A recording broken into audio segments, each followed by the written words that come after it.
Hello, everybody. Hello, and welcome back to Strange Hungers. So wonderful to see all you again. We missed you last week, but boy, do we have things in store to share with you. Since it's been a while, I'm going to do a little bit of a recap for us. Last we left off, our party had spent some of their well-earned funding in the high market of the capital city of Aethrai in the country of Skyhome, preparing the materials that they will need for their expedition into the Valkyrie Waste.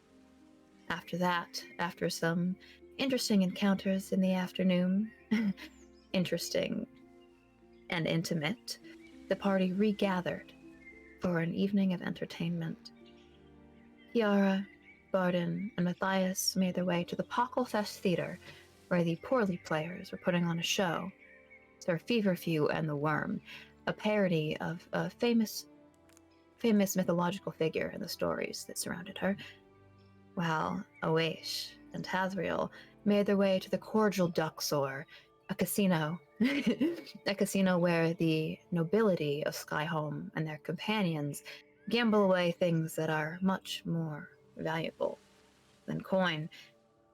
But these two evenings were interrupted by faces reemerging from the past and memories resurfacing.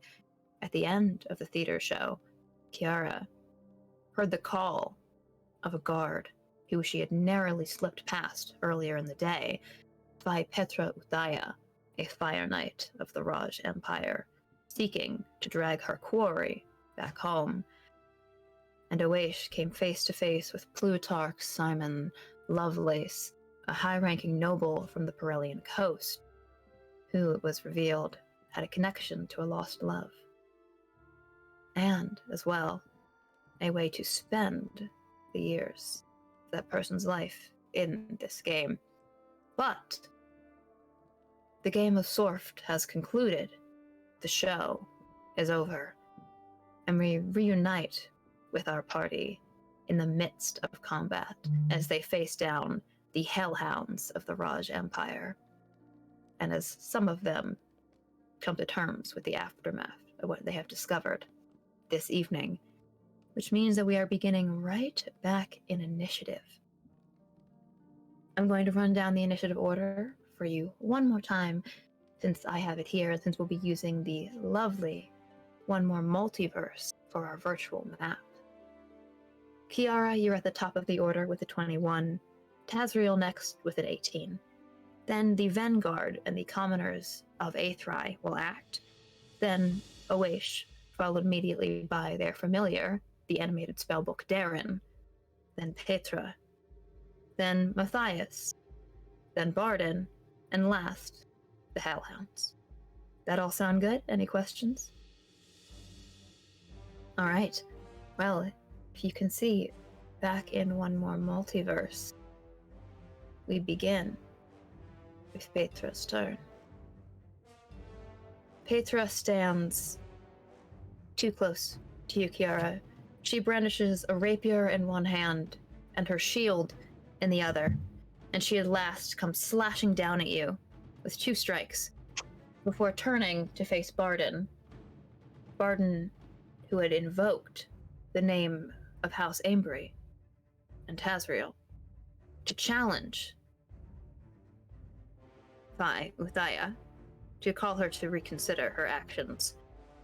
But even though she hesitates, her quarry is in her grasp. Which means... Yikes. that is going to be an 18 to hit you, Kiara. Yeah. Oh boy. All right. I'm sorry. That should not have been the first sound I made on stream. It was perfect. It was good. And I remember, you do have that reaction that you can, I believe, use to impose disadvantage. Do you want to use that here? Yes. Let me pick that up. Yes. Warding flare. Well, I can use that before the attack. So I use that once, and I'm going to use it again. And so once again, you see that bright light emanate from Kiara that's just blinding for a moment, and hopefully will make Pietro miss. Okay. Disadvantage. That is a 15. Yeah, I have an AC of 14. This is silly. Ah. Devastating. You will take 11 points piercing damage. And we're down to 8! With her second attack, Rude. Not the second attack. she can see that Kiara is struggling at this point. So she turns to Barden, who had called out. Says, "I do not know what business you have trying to defend this escaped Rajling, but I will not take the orders from one with no proper rank." And that is a 11 to hit you, Barden. No. So pulls the rapier back and then sends it towards you. Shield. No. All right. Also, as soon as she says no rank, just twitch of her lip. Yoink. Mhm. All right. That is. She already used her action surge, and she already used her. Yes. So that is Petra's turn. Next in the order, Matthias. Oh gosh, it's me already. All right. Damn. My boy looking a little rough. He's a little hurt right now, but that's okay. Gonna go ahead. Don't really see a way that I can get out of this without doing at least a little bit of magic or something. So I tell you what, I am going to, I'm gonna use my lay on hands. And I'm actually going to use all but 5 points. I will save 5 points of lay on hands, but otherwise I'm giving it straight to myself. I'm gonna stand between these two folks. They're big ass dogs. I'm gonna stand between these two wolves and frustratedly, because I don't get to smack something this round, take a moment to focus, and there's a ripple over him, and going to get 15 points of healing back because he's hurting. Right. Are you using any movement at all? No, I am staying where I am between the wolves and everybody else. Right. Barden, that's your turn. Think. You're hurting my friend. I'm going to fucking get you. And a sword. Yeah. Sword. I will say, your rage did fade because you didn't take an attack, or so your rage did fade, so you will have to re-rage if you want to on this turn to gain the benefits of that for this particular sword attack. Yeah. I'm still adjusting to barbarians. No worries. Yeah, I will rage again. It was the taunt that did it. Mm-hmm. So yeah, I'm gonna bonus action rage, and since I've got my shield, I'm only gonna one-handed Titan's Wrath. Okay. Let's see. That's an 18 to hit. Let me check. No. Damn. Oh yeah. Is there that barbarian thing? Yes, you can gain advantage on your attacks for a turn. In response, creatures who attack you will also have advantage if you want to use your reckless attack. Why not? Let's do that. Get it. She's mad. Like, she stole her fucking stab her friend. So I roll again, yeah? Mm-hmm. Come on, be nice to me.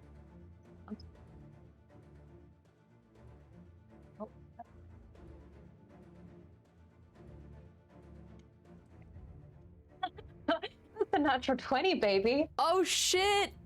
Fuck it up with Oh, that boy. goddamn sword. Oh my god. Okay. Yeah. Well, that will Damn. definitely hit. Mhm. So you can roll double damage for me. Which Okay, so that's a 13 plus a 8. 21? A 21 points of damage? Yes, absolutely. Christ. Oh my god. Let me. And what does this look like as you crit against Petra? What is your response to her taunt? So, just like, okay, backs up and gets the sword in between Petra and Kiara, slashes against her chest, and goes, I guess not everyone's meant to be nice. Oh! And the light in her moon-colored eye just flashes. You see a genuine pang of fear as this thick blade just like cuts through and into the badge that she has on her armor, this little Raj symbol, and the red cloak, and it flutters off of her shoulders. That is your action. You use your bonus action to rage. Are you moving? No, staying in between Kiara and Petra, but does send a quick message to Kaz. Hurry up. That makes it the Hellhounds' turns. And good thing, because with their pack tactics, they are going to... Oh wait, let me see if they recharge. I got a 5. So, these two wolves are going to... The first wolf, this is the one that you've hurt already, that's the one on the upper half here. Give me 1 second. They are going to breathe fire out over everyone, including Petra. So she also has to make a dexterity saving throw. So in a 15-foot cone, I need Matthias, Barden, and Petra. Sorry, Matthias, Barden, Petra, and Kiara all to make dexterity saving throws. And Barden, you have advantage on these because you're a barbarian. I wish that God would I just let got me another roll. nat 20. Nice. Twice. 15. I got an 8. Okay, so the full damage... Oh, I don't have enough d6. I hate these dogs, man. I hate 8 dogs. plus 7 is 15. 15 plus 11 is... Oh, pff. 31? No, 15 plus 11 is 26. So that is 26 points of fire damage to Matthias, halved to 11 Man, fuck this game. 11 for 13, right? 13, sorry, yes. 26, Wow. 13. That's 13 incredible. for Barden, but because you got a nat 20, you are able to avoid all of the damage. So Barden, you take none. And Kiara, because you're resistant to fire, 13 is halved to 6 for you. So you take 6 points of fire damage. I'm gonna... Down to 2, baby. I'm gonna fall unconscious. Do you have another use of Channel Divinity or just the one? No, you just get one. Just the one. Ah. One little All guy. right. Otherwise, I Matthias absolutely would have used it. Are you kidding? Fire does not like me. Going down. We're just ooh, all ooh. learning about what our characters can take together. Petra also failed her save, so she is taking that full damage, but she's resistant to fire, so she only takes 13. Just Raj perks. Just little things you get. Okay, so that is 26. You see Matthias once again, just like the fire directly in his face. I think he actually probably takes most of the impact of it shielding Barden and Kiara as well, considering Barden, you're taking none of it. The dark metal of his armor just in a flash, like well, what is it, like flash sheets, flash fires, like starts smoking, and you see him collapse into the sand. And some of the vanguard at that point begin to step forward. Like they had backed off. That's all it took. Like start to step forward. And the crowd like parts even more around you. There are screams as this, what is obviously a knight, just falls smoking Yoink. to the ground. The second dog steps past Matthias over his body and breathes. Wait, I just have to see if one. Yep. Which I need another dexterity save from Kiara, Barden, and of course Petra. I'm just gonna go down. Well, that's a natural 20. You are not taking any 19. damage. All I got right. 19. That's not bad. Mother, those rolls. All right. 8 plus 7. That's a lot less damage. 11. That is 18. So 18 halved to 9 points of damage for you, Barden. And Kiara, just like the way Petra's shield is raised, seeing Matthias fall, the way that you duck, she's actually going to take, in this case, the brunt of the flame breath. And she takes that full 18, but halved to 9. She is not looking great either. It looks like she's the control she has over these dogs is in some ways tenuous. So she takes a significant chunk. Okay, that is the Hellhound's turn. Kiara, it is your turn. Oh, to heal myself or heal Matthias, that is the question. Okay. Kiara is going to do two things. Mhm. What's the rule as to casting multiple spells in a single turn? I can't? You can. So you have a cantrip as your action and a bonus action spell. You can only cast one spell per turn that is of a level. So you can use a cantrip and a bonus action spell that is of a level, or if you have a bonus action cantrip, etc. Fuck, I can't get to Matthias without getting hit, can I? Without getting an attack of opportunity by Pietro. No, you would have to use your action to dodge. Okay. In that case... Yeah, just let me die. I'm tired. No, I'm not gonna let you die.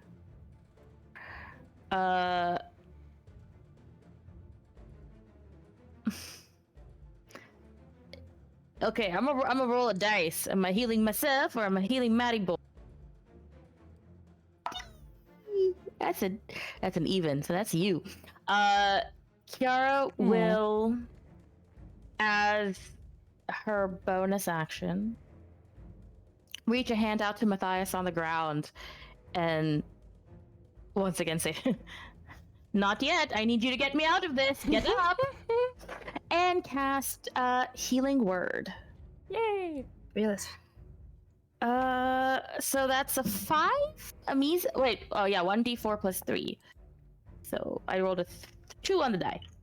So 5 HP for you. And then as my action, I can't do anything except, You can cast a cantrip. Well, I can't do a cantrip, right? Yeah. All right. Or you can dodge if you would like, which will give Petra disadvantage on her attack rolls against you. Yeah, I'm gonna do that. I'm gonna hold my shield up and just try to block and prepare myself for what's coming, and say, Matthias, get up so you can train me how to do this better. Matthias, again, that familiar voice in your ear. Your eyes blink back open. I hate fire. Crawl my way back up.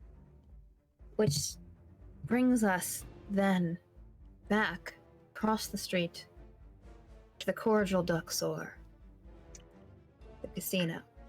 Oh yeah, that's happening. Meanwhile, Nothing's happening. Taz, Oash has just exited the room. You can feel a strange and unknown strength in your veins. Your hands feel like they're shimmering with some kind of potential. Words on your tongue that you don't know the meaning of, that you are suddenly aware you can speak.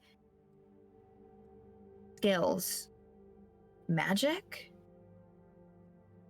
It is a unfamiliar and almost terrifying but powerful sensation, considering all the skills that you've just won from this game of Sorft.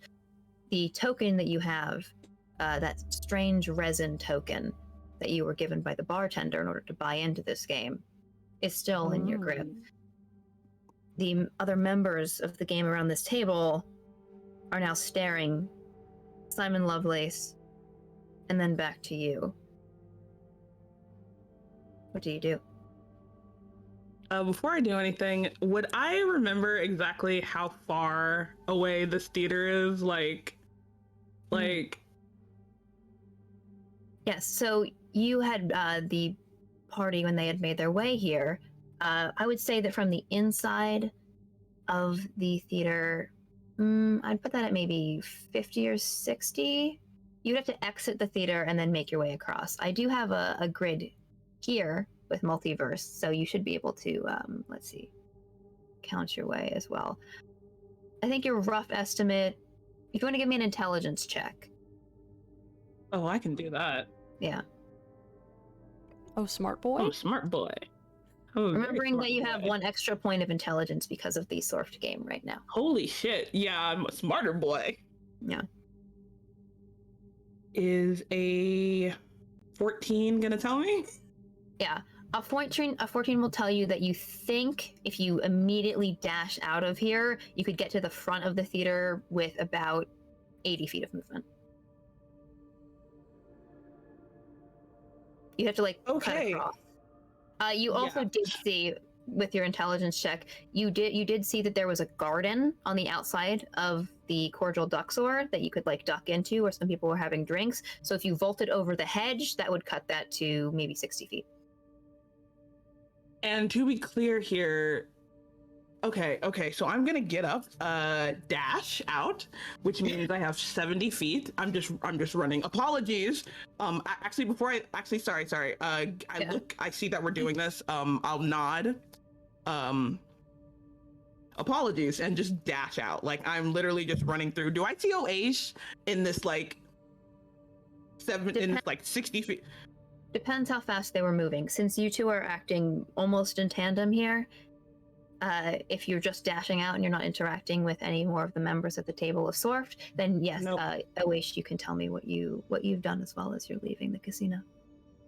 Yeah, Oash is exiting quickly, but I don't think that they can exit as quickly as Taz. So Taz would definitely beat them by, I mean, even if they were dashing, that's 60 feet of movement. So, but I don't think that they looked as harried about it. I think they just strode out quickly, you know? At whatever point where like we see each other, I'll say the others are in trouble and just keep going. And I have 105 movement with my action, bonus action, and movement. So I want to get all the way in that theater and as a free action shout, enough! All right. Do you want to move your character in multiverse, or would you like me to do that? Yes. No, I got it. I'm going. Yeah. There we go. Are you going over the hedge or out the front door? You know what? Actually, I'll go out the front door since I could have made it with the 105 feet. Yeah. God, this God is so damn. great. Oh, fast boy. Will I make it inside? I'll make it inside the theater with that 105 feet. Is that you are accurate? pushing through a bit of the crowd, so you're making it right up to those benches. These benches? Yeah, there you are. Okay. And you shout, enough. You And sprint as well past some of the Vanguard, who you had seen before, wearing those blue colors, those chain vests.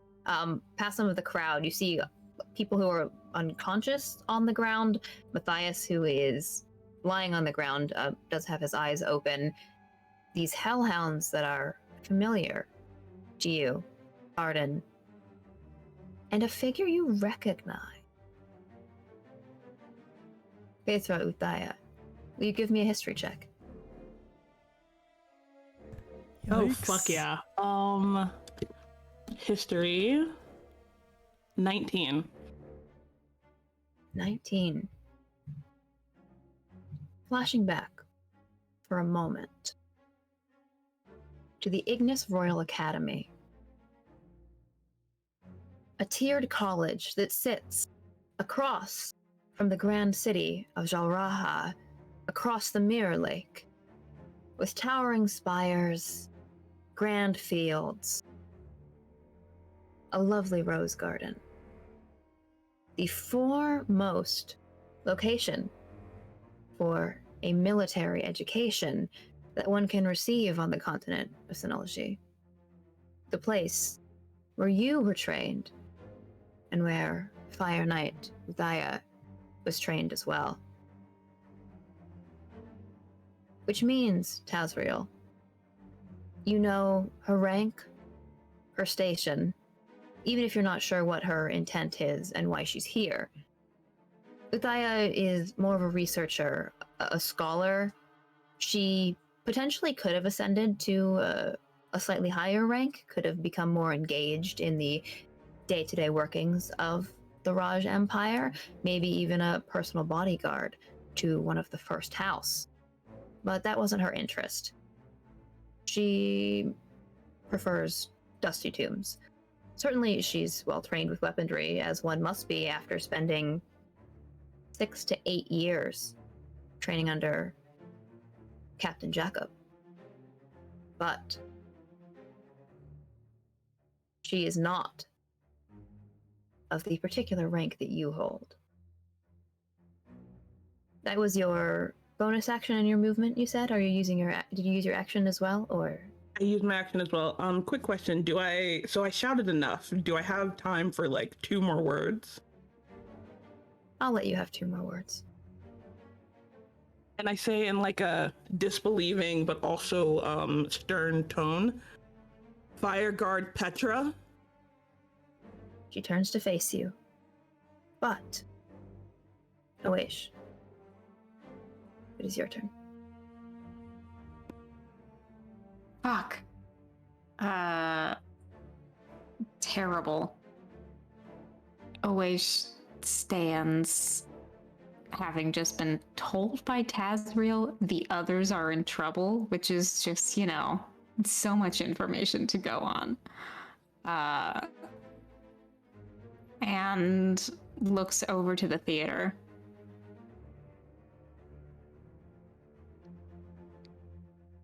Fuck, fine. And just starts walking slowly that way. All right. Are you dashing or just? Nope. Wonderful.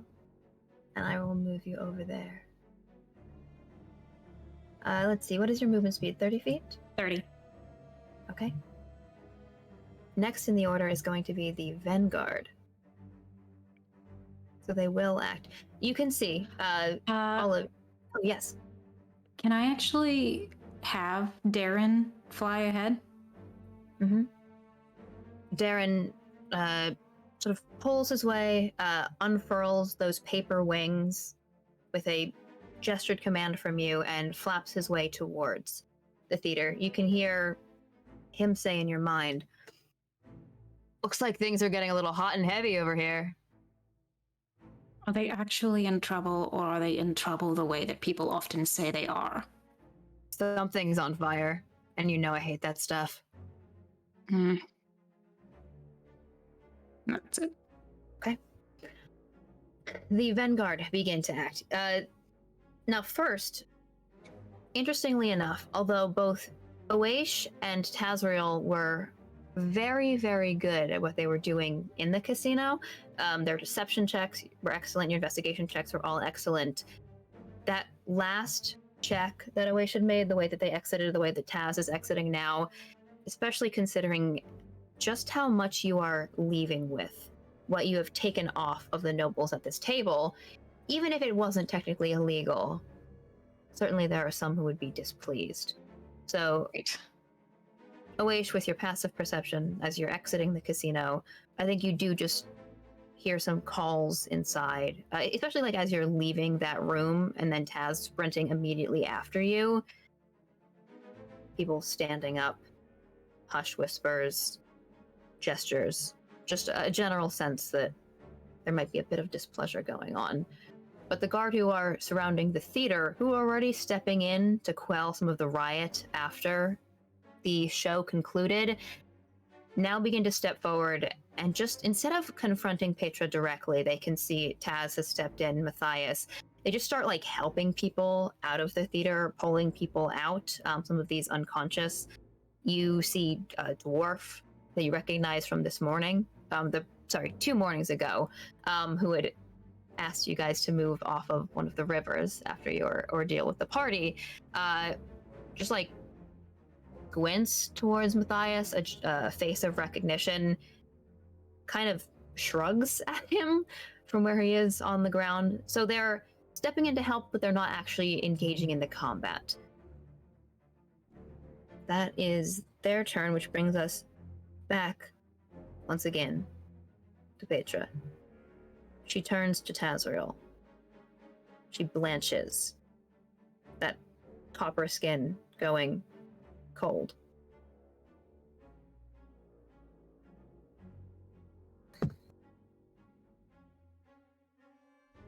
It is a combination of your persuasion check, Barden, and the fact that she is not feeling so good herself, that you see the point of her rapier dip down just slightly, and her head incline, and through gritted teeth, she says,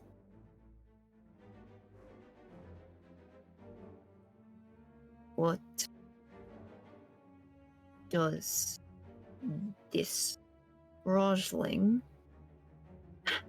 have over you to earn your protection, House Amory?"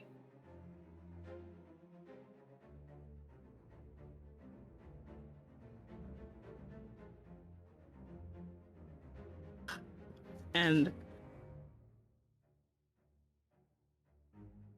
my allegiance has always been to the Empire, and they are simply a part of my mission. I would hope you would not be questioning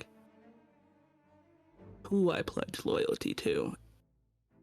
And as I say that, like just as a funny thing, I'm just twirling a dagger, like a regular dagger, and it's just, I hope you're not questioning my loyalty here. I question no loyalty. I only know my orders. And if they come from the same place, then certainly we could have a civil discussion with this runaway Rosling and your superior officer.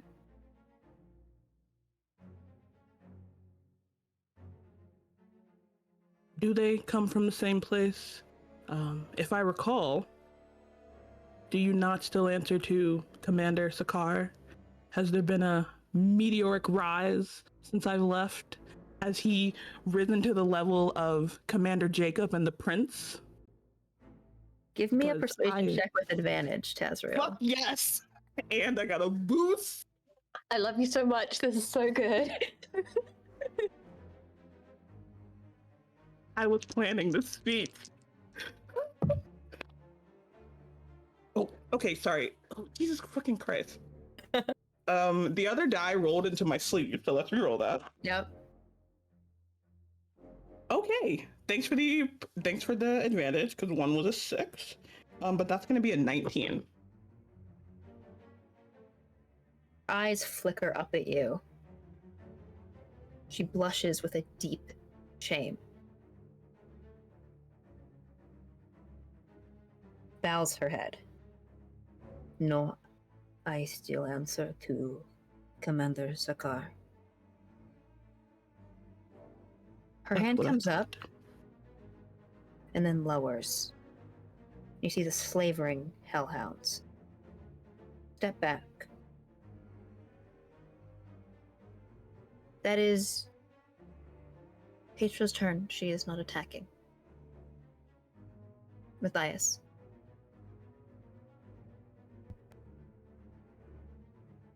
Hello? There we go. Right back to me. Yeah, all right.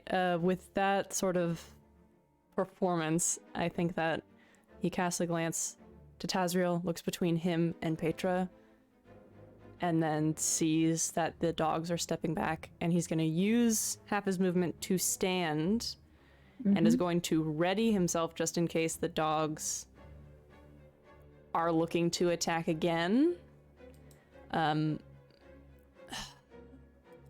Mechanically, he's not going to use like a prep or anything like that because I am going to take a second. How does Kiara look? They have an HP of 2. Okay. You know what? I'll stand here. I will stay here for now. And I will be ready to hit somebody if either of these dogs go attacking. There you go. That's it. It's your turn. You're still raging. What would you like to do? Doesn't like her much. But Taz seems to have this going, so she's gonna let the rage fade and just let that glow flicker out and just get Kiara behind her and just back up like 15 feet. Just sword. Trying to move Sword Kiara? out. Yeah, just sword out, just having Kiara behind her, just no funny business, right? If you try and do that,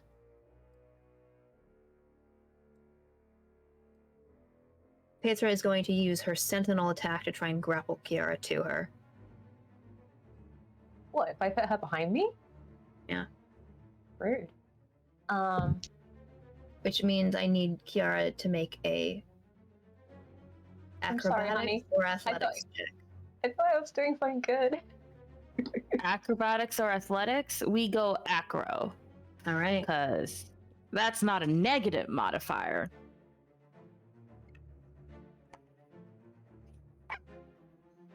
That's a 14. 4. No, it's a 4.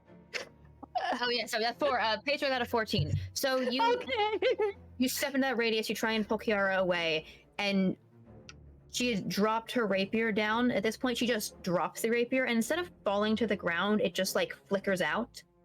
Mm.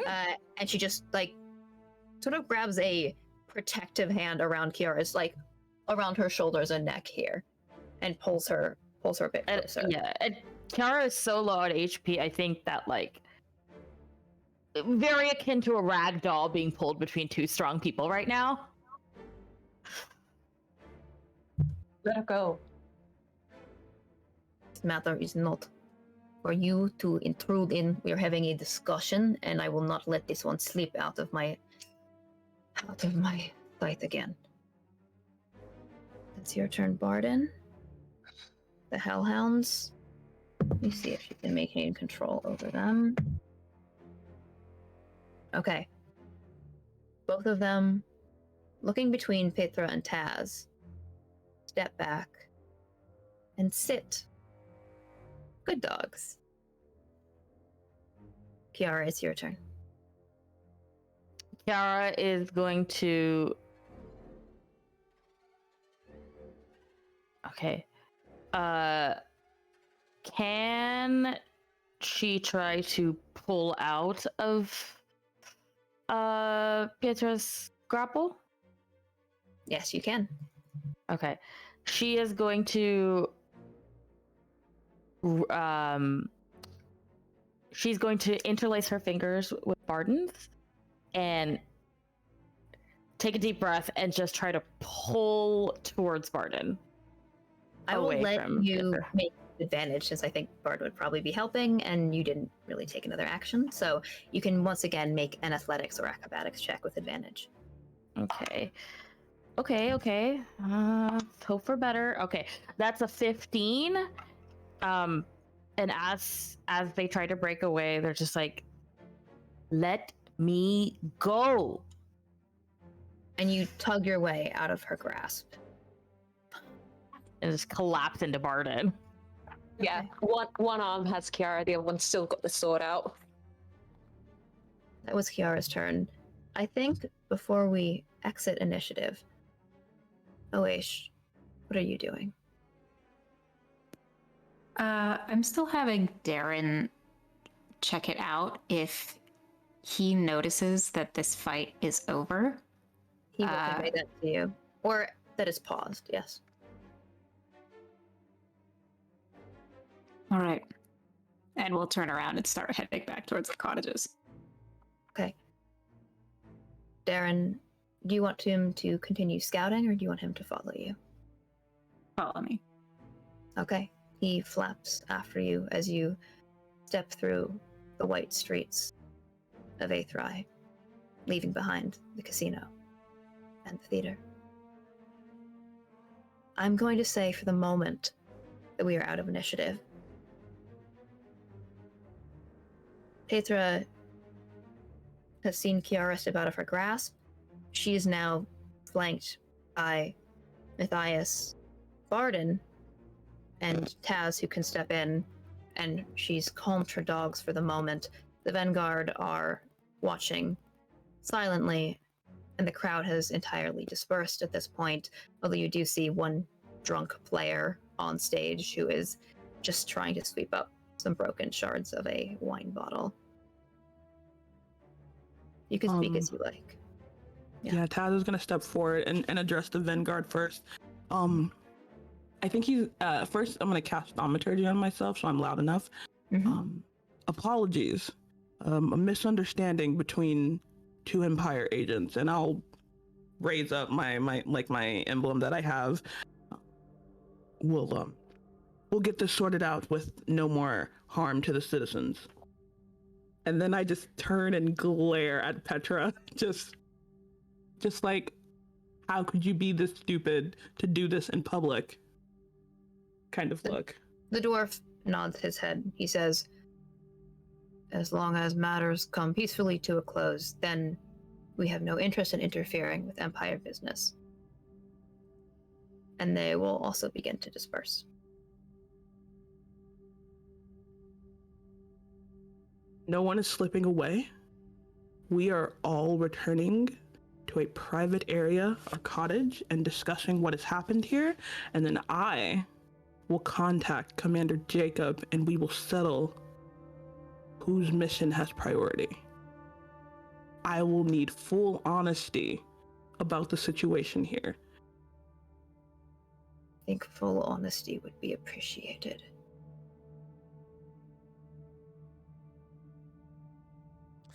I'm gonna keep my great sword out, but I am also going to walk on over to Kiara, and Kiara, you're gonna field Matthias. Actually, he'll walk up to you. I can't heal from a distance, as you can, but if you'll allow me, and he'll hold his hand out towards you. Kiara will take his hand.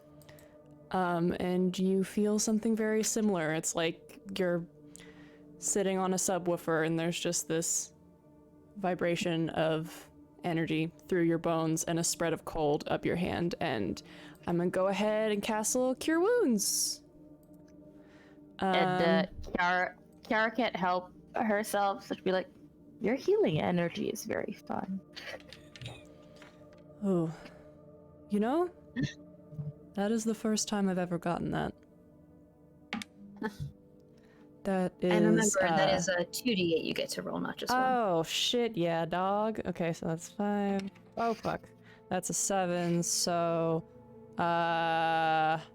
I think that's 15. Yes. 15. Yep.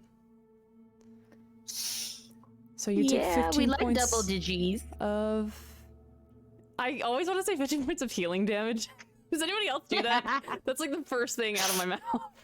Yeah. And then he will turn to glare. Well, actually, you know what? He won't glare at Petra. He'll simply look at everyone else. Actually, probably look at Tazriel to see what his vibe is and what he's planning on doing. Kiara, with the HP returned, relatively feebly, but not so feebly for her, will maintain the grip on Matthias's hand. Wasn't expecting that. I think he naturally starts to pull away, and then Kiara's grip is just and Nope. he looks surprised and will allow her to hold his hand. Oh. Aww. While being hugged by Varden. This is where they feel safe. Oh, that's like, As so I'm just Thor, gonna, dip her head and be like, "Do you want, very quietly to Kiara? Do you want me to carry you? Are you okay?" I'm okay.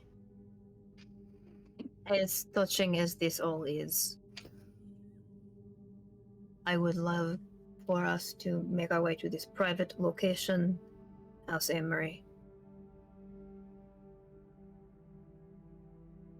Very well. Follow me. And then Barden said, I'll say, I'll take the lead. Petra will be in the middle and the three of you hang back. I do not foresee telling you to run, so please do not unless I say otherwise. No problem. Don't like her though. Bit of a I dick. didn't like her very much either.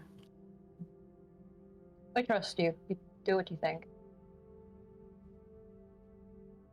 So then, this strange formation, flanked by the two hellhounds, following in Tazriel's footsteps, begin to make their way back to the Horrorquill cottages. Where's Owesh? We were together and I let them know there was trouble, but okay, so Where were you coming from? I obviously we know what OH is doing, but I feel like I You want to know how I much feel like- Tazriel picked up of the situation? yeah, I feel like based on the fact that the two of us were awake on the boat and Darren was used to scout, I feel like it might not be a stretch to think that Darren, maybe OH knows the situation is wrapped up via Darren and is potentially headed back. Nope. Okay. I'll give us 1 second. Hello, hello. Discord just shit its pants. I'm back. And I was about to say, I appreciate you trying to think the best of Sig. You shouldn't. Yes. I would say that out of even if Taz is like, oh yeah, they probably just did a scout, Matthias would probably be like, I want to check anyway. So does anybody have their figurine that they've not used yet? I hold up mine. Unless you want to do it, I will. I hand it over. Okay. Unless we don't have to be attuned to these, correct? No. For that to work. Okay, cool. Yep. I almost said sick. Fuck.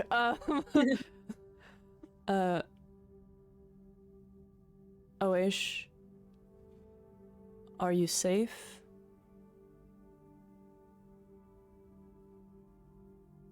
Right now? Oh, that's it? Yeah, that's it.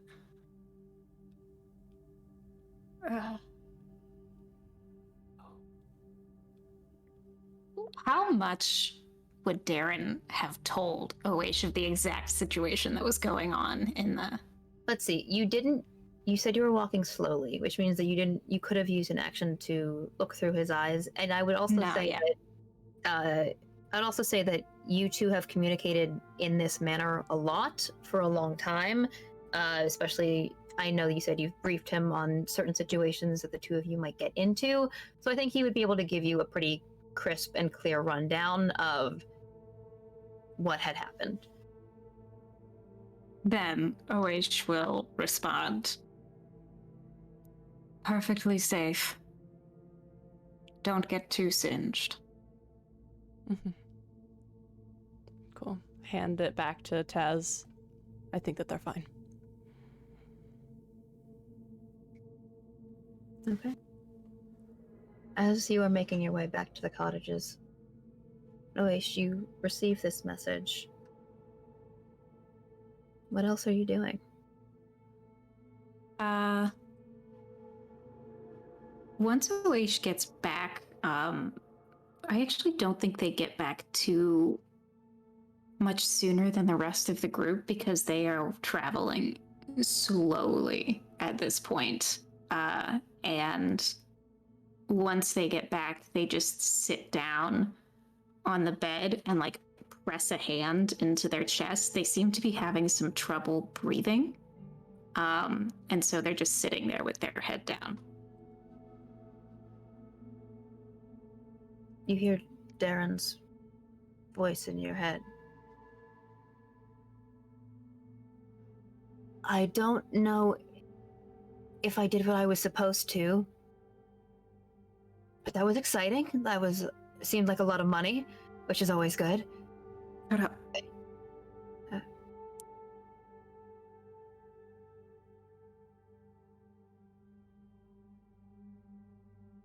Fuck. And they take out the grimoire and lay it on the bed, and then lay Darren on the bed beside it, and it's just like,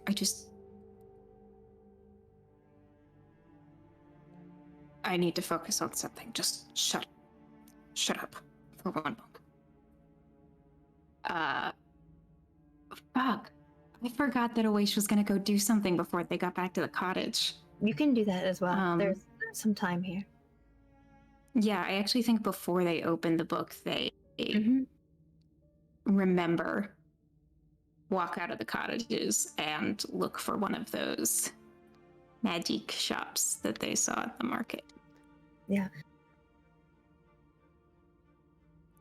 Then, I think you had already been to the High Market. It is getting closer to dusk, which means that as you make your way back towards the market, instead of seeing the brightly lit, colorful stalls that you were familiar with from earlier in the day, most of those lights have been put out, most of the stores are closed, but you do see something different.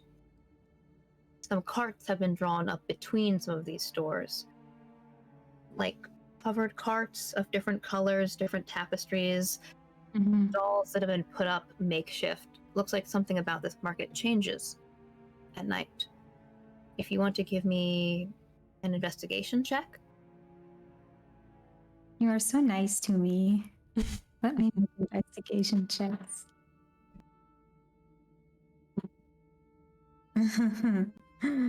That is only a... Oh, something's wrong with my stats right now. A 14? 14. A 14 is decent enough. What are you looking for in particular? Like a magic shop that sells scrolls of spells. Scrolls of spells. All right. Those can be a little bit harder to find, especially since the most prolific one here is closed, but 14 is just enough as you're walking through slowly. There is one stall of a dark wood. The horse you see that's pulled it to a stop is of a strangely pale color. It's one of those horses with 3 legs, a sky skimmer horse, pulled up next to a fountain here. The stall itself, that dark wood, is draped over with sort of this very thick cotton blue, so you can't actually see under it. What tips you off with that investigation check to the idea that this person might be able to sell some kind of magic scrolls is the fact that the dwarf, who is like sitting on this small stool by the cart, is paging through a book that is just slightly familiar, of a similar navy color to the one that Siren gave you. It isn't identical. It actually has like some text on the cover, but you are familiar enough with magic books, obviously, to pick that up as you walk towards this stall. Amazing. At this point, the corners of their mouth and like the corners of their eyes have actually turned a little bit more blue as they are having a little more difficulty, but they have their staff and they walk forward and they say, "What magic do you have?" Depends what kind of coin you have to offer. Enough. Tugs on a piece of string and the cotton furls up, and you can see torn pages that are pinned up to a board underneath here. Considering the amount of languages you speak, you see pages written in Sutherun. You see intricate circles, some of which you would have a hard time understanding. Looks like they're like sort of pieced together or ripped or torn. Variety of schools. They will look up at it and they just don't have time tonight. So say, sending one that can send a message. One use. Fine. All right. 70 gold pieces. Wow. Cool. And they hawk it forward. Mm-hmm. She passes you a burned scroll of sending. This is not super high quality paper, and it's pretty hard to read, and it is in Sutherun. I think she's assuming that you, considering the state you're currently in, she's assuming that you might not even be able to pick it up or learn it. So, passes that off to you and takes 70 gold. Right before they hand over the 70 gold, Awaish will pull it back. The fuck is this? What you asked for, scroll of sending. Something better. Give me an intimidation check or a persuasion check. Huh. Oh, God. Thankfully, technically, I am not with disadvantage on these things today, so that's good. So I got a 16 on the die with a +1. That's a 17. Her eyes flicker from your face to your chest and the tattoos. Pulls it back. All right. Pins that back up on the board, slides the board across, and you see another board behind it with very elegant scrolls, gold ink. Pulls one down. 10 more gold. Can I look it over and make sure it's on the level, because I do not trust this mage now? Shows you the scroll. Considering, again, what's your plus to Arcana? It's a +6. Passive Arcana of 16. This is a perfectly intact scroll of sending, can definitely get the job done. The handwriting is slightly familiar. Is it Siren's handwriting? Yes. Motherfucker. Here.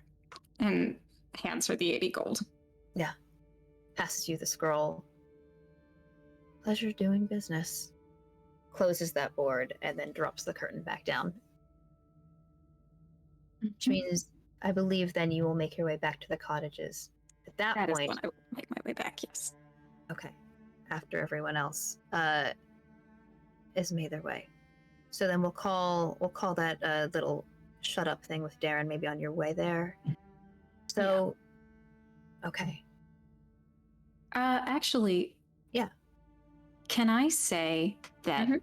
Oish actually does go back to the cottage, says that, and then as they are walking back to them after buying the scroll, has to like stop for a second and lean up against a building for a moment and just says, "Sorry."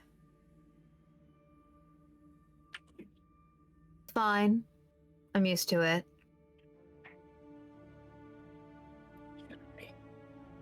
Let's go. Okay. And The- then make our way back. Okay. Then you all reunite at the Horquill cottages. Around the same time, maybe Oish, you got there first. Maybe you come in after you've settled in with Petra, who will leave her hellhounds outside of the purple building that you are all taking up residence in at this point. Can I say before we go inside, as I make sure everyone else goes in, I just stop and like scratch the ears of the hellhounds. Just Absolutely. You're not afraid of their flames.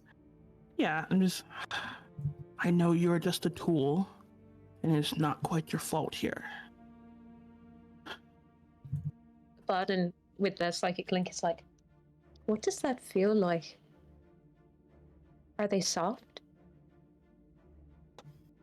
Just curious.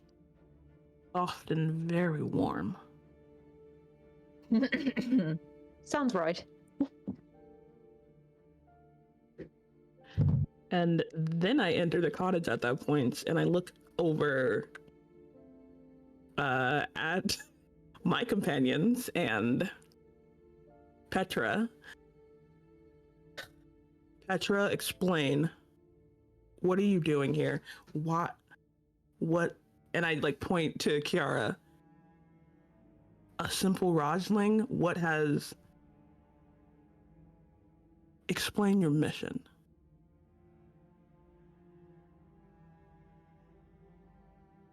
Sure. Even though she's surrounded, the armor she's wearing, the fact that she no longer seems to have a weapon on her, you can all see now that she is very tired looking. The long hair, the dark eyes. She sits down on a couch. She looks towards Kiara. And here, Pooja, I'm going to ask for your permission. Because there are things about Kiara that we have not told the rest of the group, and this is potentially an opportunity for those things to come to light. But Petra Uthaya is an insightful person, and she is wary and she is careful, and even though you've betrayed her trust in the past, there was a companionship there. There are things she knows about you that she might not tell everyone. So you let me know here in this scene what you're comfortable coming forward, what you're comfortable with coming to light. I think I am comfortable with Petra explaining the basics of what kind of essentially like, the conversation that was held in the alley, why they're here. I think the deepest level of secrets we'll keep for later. Right. But yeah, like, because I don't even know if Petra knows that part. No. Yeah. All right. So I'm fine with her sharing what she knows. Okay. And But I will say at this time also, when Taz asks this question, Kiara's nails do grip both Matthias and Bart's hands. But she won't stop anything because she knows that this needs to come out. But she's happy about it. And before this does come out, Oish, when you enter back in the cottage, you see this fire night. You pass by the hellhounds outside now.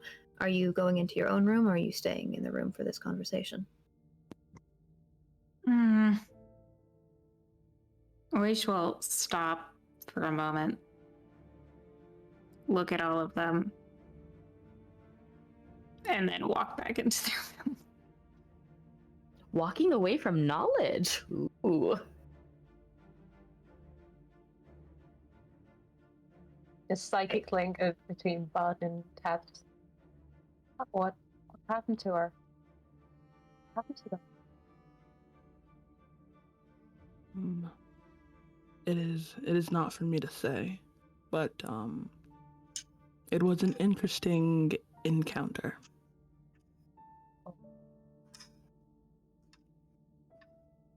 Petra looks Oh, down. have to ask me. Petra looks down at her hands, and then back up at Kiara. I have been a researcher at the Ignis Royal Academy for 6 years. Huh?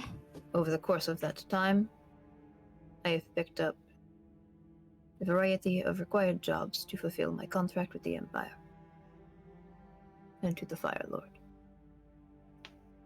Some of the duties of a Fire Knight include protecting the young sparks of the Empire. It was never my forte, but it was my job to serve Kiara. And I was told one night that she had found someone she was looking for, or the potential, a connection to find someone she was looking for. So I let her go. And it has been months. Longer than months. A year, maybe? I've lost track of time that I've spent wandering over the fields and valleys of Abjor, searching for a runaway who is lying about so much of who she is. It is my duty to return Kiara to her proper status back home. She has duties to fulfill. She has promises she has made. And she has power welling within her.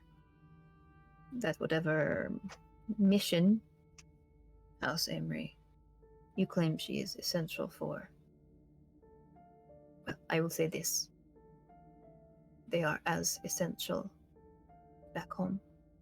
And I was sent by Commander Sakar to secure her return, so I may return back to my own duties.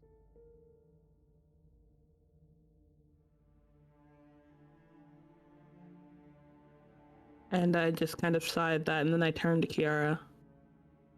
Is there anything you wish to add to this tale? None. Nothing but the fact that I'm given no choice in what I would like to do in this story. I wish to be here. And I am not a member. I am not a knight. I've taken no oaths. I'm breaking no oaths. That is You mentioned promises. What promises? Promises tied to my name, to my birth, not of my choice. that.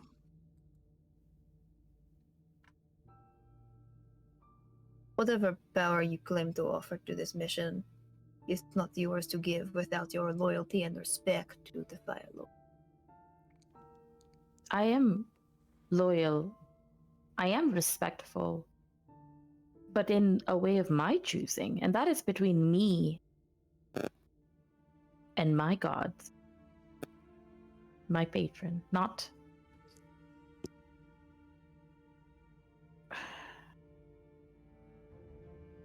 If I were not to be here, I would have no power, right? But you saw me.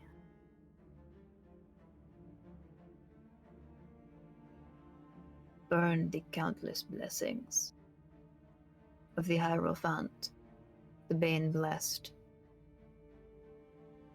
the power you would have returning to the hearth of our burning lord. It would be, there are no words for it. You have spurned that.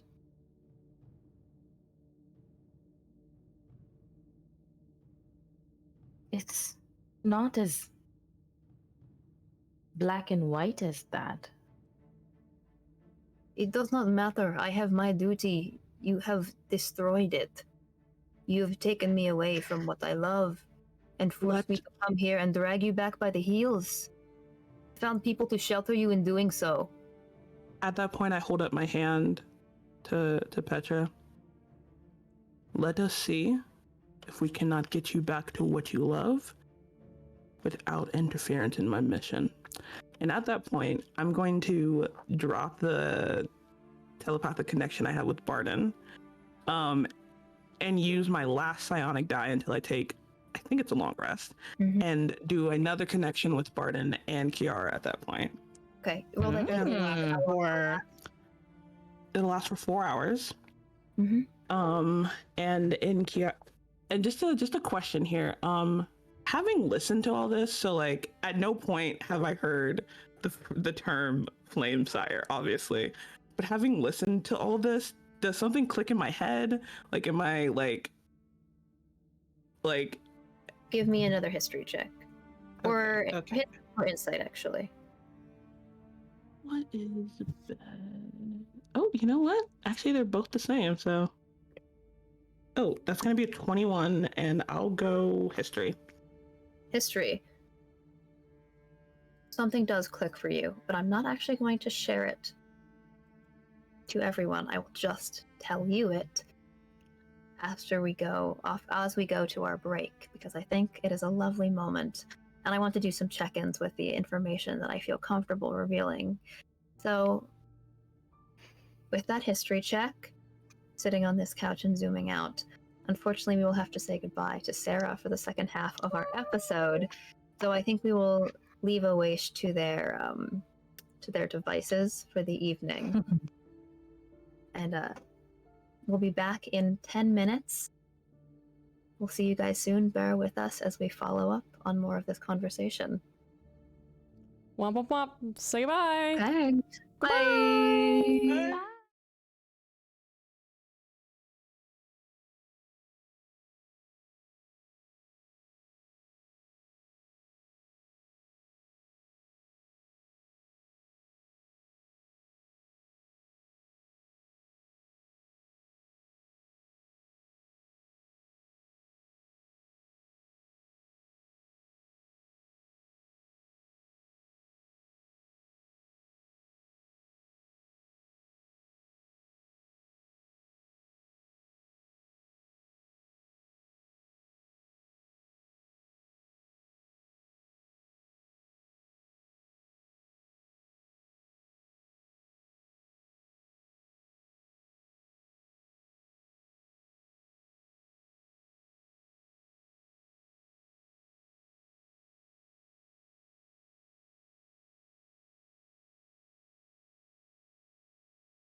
Welcome back. We've said goodbye to our beloved wizard, but there is plenty left in store in this episode as we learn more about Kiara, our Clairlock.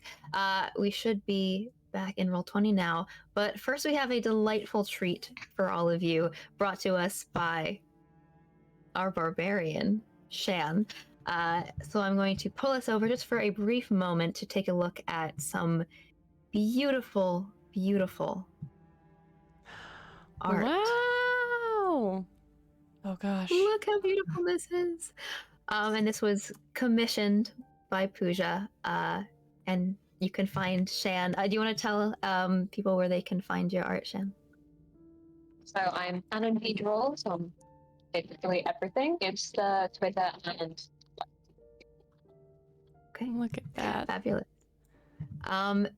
And I think I will leave that up as just a backdrop for the scene that we're having right now. This is Kiara back home in Jalraha, which certainly seems pretty flavorful, dealing with a Fire Knight of the Empire. And okay, Can y'all hear that? What was that, bud? That was the sky. Oh my. That's terrifying. I hope you stick with us. I hope so too. Let's hope my Wi-Fi doesn't cut out, but I will be back if it does. Okay. Bringing us back, Petra Uthaya sits on a couch in the middle of a cottage dorm. As you surround her, her hellhounds outside, Oesh has locked themselves in their room for the evening. And it is late at this point, pushing later, each of you certainly feeling the effects of the events of the evening. Taz, with the history check that you had just made, there's a connection you make, something that's brewing. You begin to get just a slight feeling of, this is a significant mission. Certainly, Uthaya doesn't come from as high of authority as you do, but it is not just a casual effort meant to bring, a young noble back. There's some part that Kiara is meant to play back home, and some of the information that you might receive from that check will wait to reveal until later. But you can look at Kiara and think she might be more important than they seem to have let on. Mm-hmm. And in Kiara's head, like I'm turning, just looking at Kiara. I know I haven't done this with you before. It's Tazriel. Yes. Hello. Hello, Kiara. Or should it be Flamesire, Kiara? Well, if we're being technical, it's not really Kiara at all.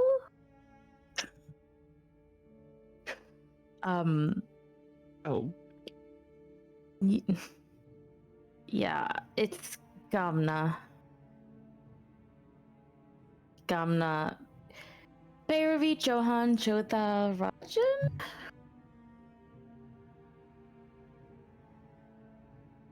And everybody else, like, I have said that I am very good at keeping my facial expressions, but literally there's like a brief moment of like, and then I close that back up.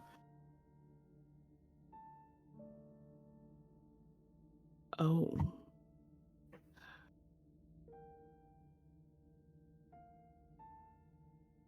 Yeah, but I mean, I still deserve choices. I am not arguing one way or the other about that. While I am obviously not of your station, I I have my duties and a few choices in it, but that was my choice. But again, all I care about in this moment is the mission we have at hand, and it seems as if, in that respect, our aims are aligned. I do not think we will survive without your healing capabilities. And this is where I want to be. It does help that I don't have to drag you kicking and screaming as Petra would have. And after that ends, I'm like looking back at everybody else. Matthias, if you would grant me your full title, I will send a letter to my commander and we will try and get this fully sorted out. Of course. I have to warn you. I am a knight, but my order is restricted almost entirely to the wastes themselves. So, if you're looking for some kind of pull here, then I don't think I'll be able to provide you with that. No, just there are courtesies to be there are courtesies to be shown, proper protocols to be had, and I say that and look at Petra like I have followed all proper protocols. including the ones. What protocols is it exactly to use magic on an allied citizenship in public? She shrugs. It was sloppy. It has been done plenty of times before. And it was sloppy each time before. The Surdocs do not interfere with business. It is storming. The Surdocs do not interfere with rush business. They know it takes priority. I would like to see one of those paid guards, or even a scapulae, come and stand up to one of us when we are completing what needs to be done. I just sigh at that and I don't even respond. And I turn to Matthias. Please continue.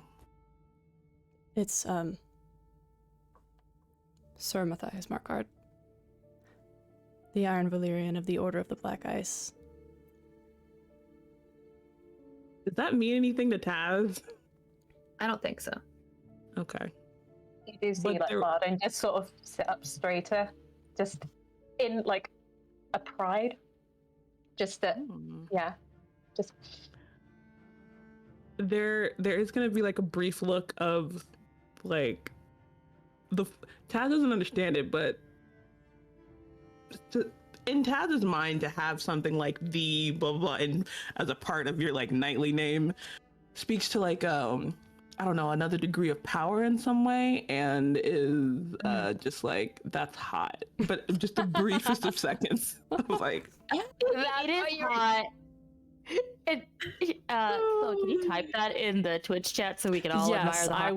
I will type it in the Twitch chat. Fabulous. at that I'll add point, my I will name sit. too. I will sit down and write my letter, and And then I think while that's happening, Kiara will take a deep breath and look just to the room, say, I truly am not as important as all of this makes it seem.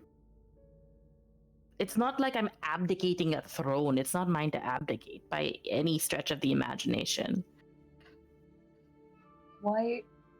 Just kind of talking to Kiara. Why is it that they want you back if you're not important? I guess as a member of the royal family, there's expectations of you. I mean, and then I think she'll look at Matthias. I don't know if that rings true for where you come from, but yes, there were expectations of me, and I wanted something else, something more. I wanted to be helpful in a way that I chose. Write your own story. Yes. And I don't know, what we're doing here seems so important, not just to the Raj, but to everybody. And I, I feel I can be of more use here in a way that I want to be. I'm I'll familiar. just say it's. Sorry. I'm familiar with expectation. So long as you're sure about the decision that you're making. Yes, I did not sign up lightly or as a joke. I understand that I'm not experienced, but it's still what I want.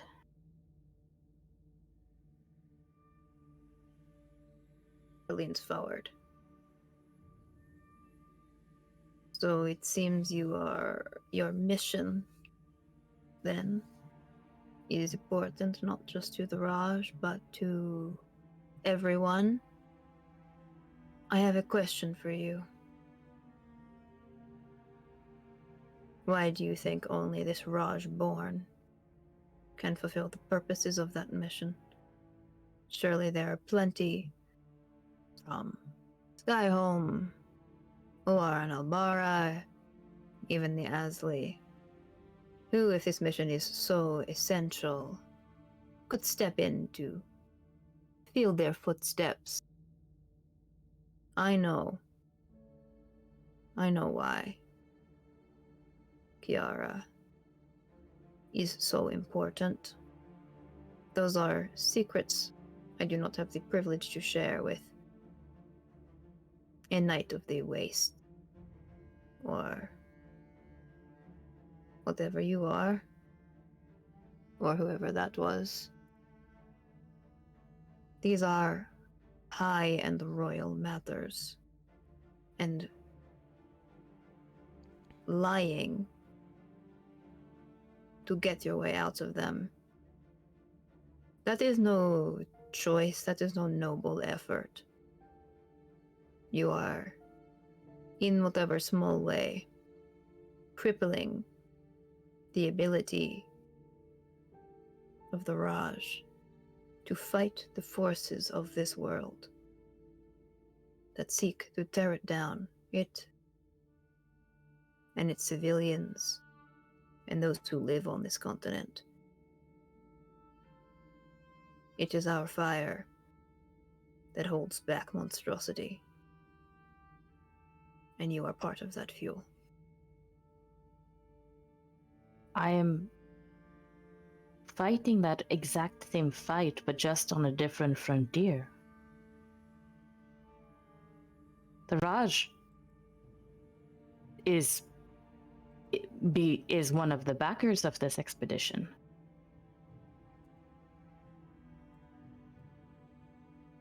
Right?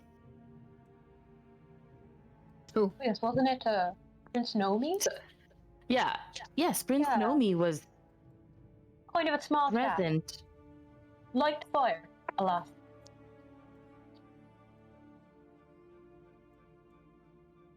that bastard.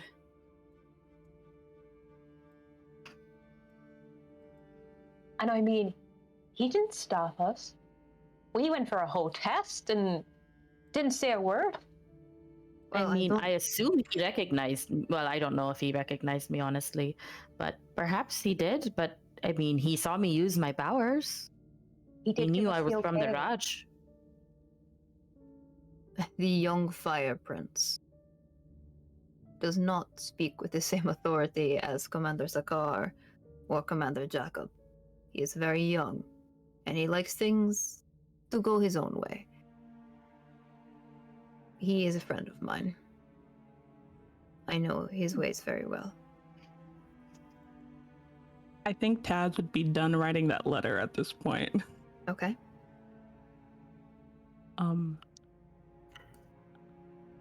Kiara, if you would produce a flame for me. And I think Kiara will just press to digitation a small flame. I take the letter, which and hold it up to the flame, and it begins to burn away, but not in like a not the way you expect parchment to burn, but in this like weird kind of the lettering lights up in this magical way, and it's just more like you would expect there to be like pieces left, but it just completely like Lovely. It's a waste of paper. Didn't want that. I have sent all that has happened and my recommendations to my commander, and we shall see in time if I believe this. I've made it perfectly clear, I think, whatever is going on with you and Kiara here, that our mission takes priority, and I will make it clear here. There are things that I have seen that I know must be stopped, and that Kiara will be integral for. So we shall see what is decided upon being more important, what frontier Kiara must be at, what fire she'll be fueling. I can be satisfied with that, as long as I get to go back to my research. I have stipulated as such. It is appreciated.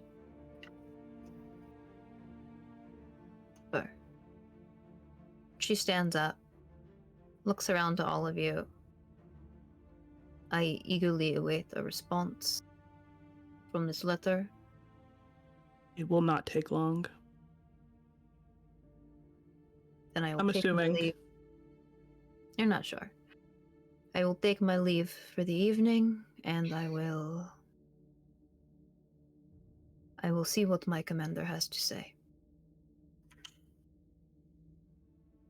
And on my honor, Kiara will not flee. On your honor, and on the Hierophant. And with that, she makes her way out of the cottage, and the Hellhounds leave as well.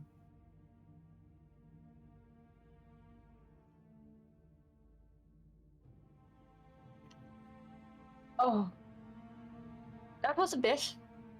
Yeah, Kiara's just going to like slump onto the couch. So are you a princess or something?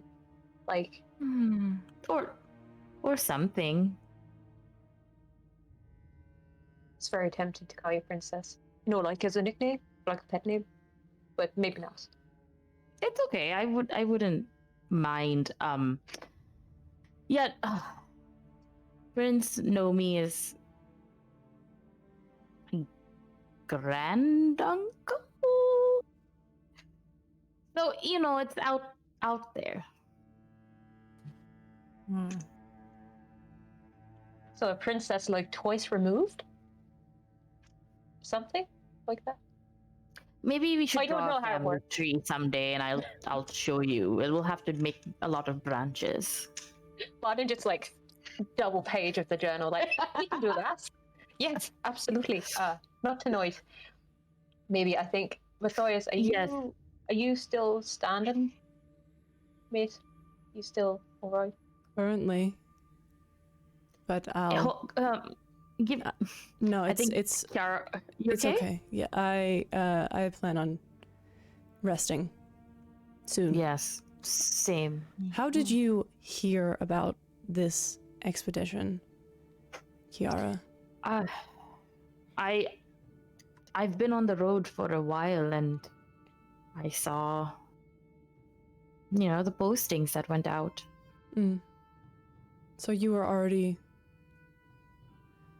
Yes. traveling by the time you had seen it, right? Yes. Hope you don't mind me asking, but who were you looking for? Sorry, Shan, you broke up. I hope you don't mind me asking, but who are you looking for? Oh, no one in particular. I made up. I can't even remember the excuses I came up with to hit the road, but no adventure experience. I spent a lot of my life in the same places to see what else was there. I mean, I know how that is. Exactly the same thing, except for not royalty.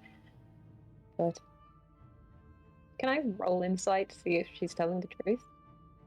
Are you? I mean, you're sort of looking at this point at Kiara. Sure, I will allow you to roll insight. Pooja, you can either give me persuasion or deception. You don't have to say which it is. Okay. Not this one, this one. Oh, that's only a 9. Oh, damn it. That's 20. Then you can't tell. You pick up what Kiara's putting down. She just nods like, yeah.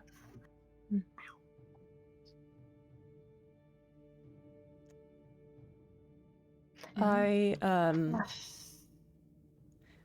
wouldn't mind sleeping in watches tonight. I understand that Petra, she seems to be all right, but I would rather not risk it on the off chance that a dog on fire comes into the house late at night and tries to drag Kiara out by her anklets. So if we could perhaps take watches, I think I would feel more comfortable with that, if you're all right with that. Yeah. I mean, I can stay up.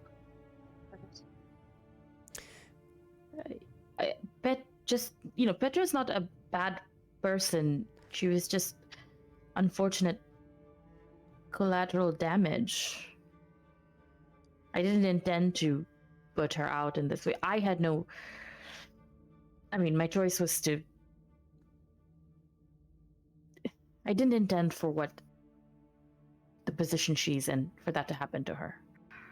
I didn't ask for it. So I understand why she wanted me to come back, but I think hopefully Taz has found a way around it and we can all be happy. I'm sure. Regardless, I'd still rather be safe. Yes. Very well. So I will stay up first. I'll be out here. Yeah, you got knocked out the most of us. You and Kiara. You know what? What we'll do? Kiara, queen bed, and whoever's not on watch, cuddles up. How about that? That sounds lovely. Hey, it's an extra layer of protection, right? Yeah, if they drag me by my ankles, hopefully you'll be able to tell. Yeah. So, Matthias, pop off. Go to bed. All right. Please. Okay. I'm going to go to sleep. Go sleep. Yes. And Kiara is going to snuggle up into you, buddy.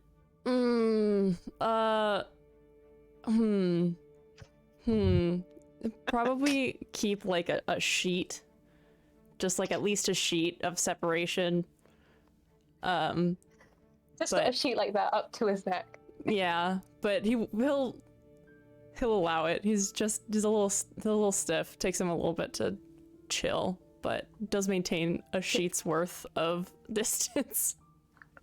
Yeah, and it's okay. Kiara is very warm and is probably passed out while you are still like being uncomfortable.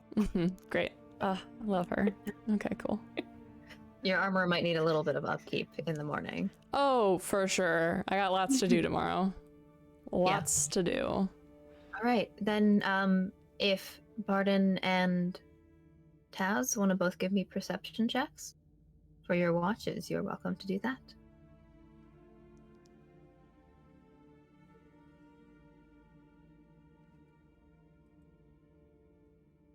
It's a 7. All right. Yoink. 17. Okay. Outside of the cottages, the night passes uneventfully. The moon's shimmering overhead, quiet this evening, as many of the nobility, the travelers, and the visitors lay their heads to rest, to exit Aethrai tomorrow. Your watch is not interrupted. Matthias and Kiara, if you would like, you can both give me perception checks as well for your watch in the second half. I like the idea that, yeah, she's on 15 health. So I think that partway through the watch, she just kind of went and just kind of started like zoning out and just like snoring on Taz's shoulder. Aw. I got a 13. I got fucking Garbo. 8. 8. Okay. Similarly, Matthias, the noises of the city are familiar to you. Even with an 8, the second half of this watch passes uneventfully. Kiara, you are listening.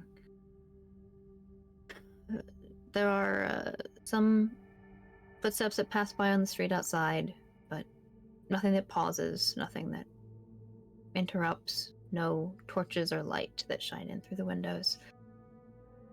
I don't think any of you want to disturb Oesh for their watch. No? I mean, yeah, but Sarah's not here, so no. Yeah. I can... Nah. Maybe Darren can watch. We'll say Darren watches. Darren! Yeah. Darren does a watch. Darren got an 18. Good job, Darren. Nice. Good job, Darren. All right, lovely. So you complete a long rest. Again, because you're resting in the Horacle cottages and you have access to healing salves and anything that you want to pick up in the morning, you will regain your hit points, your spell slots, your psionic dice, your rages, anything like that. And then you do gain, I believe it's a number of hit dice equal to your proficiency bonus. I have to check on that because I have to look at some long rest stuff. But for this, actually, we'll just say you get all your hit dice back because you're resting in the city. So, yes, you gain your long rest, and you can prepare your spells, which means that you will wake not too late on the 27th day of Ruo, which is also known as the month of peace, and it is a Core's Day. We haven't really talked about the days of the month, but Core's Day is sort of the Wednesday, I guess. Mm-hmm. Tomorrow's real spicy because tomorrow's Horror's Day, but Yeah. Hell yeah. Love Horror's Day. Love Horror's Day, but it is Horror's Day. Every day is Horror's Day if you put your mind to it. Exactly. Oesh, is that you? Well, considering the amount of intelligence that dumb wizard has got going on, I think they can get anyone they put their mind to. But anyway, so yes, the 27th of Ruo, the season is still Whisper Wet or Fall, and neither Varun nor Titan, the two moons, are full.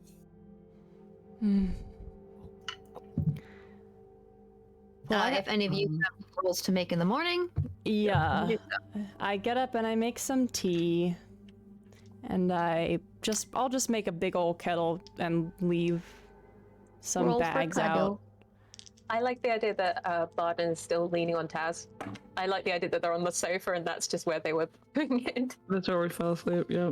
Yeah, just Love. she does snore. as- I'm really sorry. I got a 7 it's and like an almost- 11, A 7 and an 11? Okay. which Noted. I think, For tea? yeah, Yeah, I think that's fine. Yeah, I think you're good. Oh yeah, no, you are good with the. Yeah. Okay. Yep. Cool. As soon as Taz wakes up, yeah. he's checking his pockets. To see if you got a letter back. You did not receive one back yet. I am up early, as per usual. Go outside, do some little warm-ups, with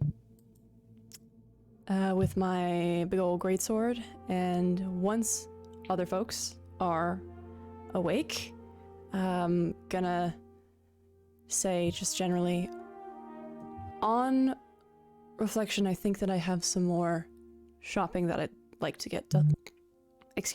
Done. Just general things, and then I have a few errands that I'm going to run around town. What does everybody else plan to do? I also have some errands, and Kiara, I'd request you join me. I Of haven't course. received a letter from my commander yet, and I don't want any misunderstandings with Petra until then. Yes. I don't. With the only thing I really needed was the clothing, but we've placed that order, so I'm free to go with you all day. That's entirely fine. I mean, I've got some letters to post, but I'm happy to wander around for a bit by myself. You know, I imagine we'll be stuck together for a while and get a bit of privacy now while I can. Good plan. I mean, not that you're not all amazing, but you know. I understand. Right, then remember, if you need any help, just call with the statue. Yes. And Oh yeah. all right. Actually, sorry. Before we go, I will Varden and Kiara have already experienced this, but with your permission, it would be easier as long as we it would be easier to contact each other if you don't mind some mind-to-mind connection. What does that In entail? the sense that if we are within a mile of each other, we can communicate. It is as if we were talking. I would not be reading your mind, nor would you read mine. You'd have to do it intentionally, and if without a mile, it doesn't work. But if we come back into that contact, That's fine. And Yes. I will re-up that with Barden and Matthias, since I'm going to be with Kiara this whole day. Okay, and roll that d6 and tell me how many hours it stays up. 5. Nice. 5 hours. Very, very nice. Barden takes a second to bend to Kiara and just like, do you think if we hummed the same song at the same time, he'd get it in his head? Let's try. Wait, to Matthias? No, to Taz. Oh, Kiara, just at a later point. Kiara is broadcast. It's just gonna start mentally singing whatever the worst earworm that's super popular is. Like, we're going like, who's the Britney Spears of this world? We're going to set it again. It goeth down. I yelleth timber. Unfortunately, the Britney Spears that I would say isn't born yet. Oh, okay. Well, but- fine. Let's give us some share. But there's a popular bard of Uar and Olbara who's known as Sir Kyrie. Oh. Kyrie. All right, we're gonna. Kiara just And starts. it's spelled with like too many Y's, Why like does a that lot of sound Y's. familiar? There might be another NPC that I've named Kyrie. I forget. I'll there teach some definitely is. songs. I'll teach There's some also songs. a sports ball player named Kyrie in the news right now. Oh, I So- see. So but is yeah, it no- me, Kiara? Are we all connected, or is it just me and Barton? No, Because I thought it was it's just- just... Bard and Matthias. Got it. Okay, cool. So the two of you cannot talk to each other. Only I can talk to each. It's not a Amazing. hive mind. Got it. Okay.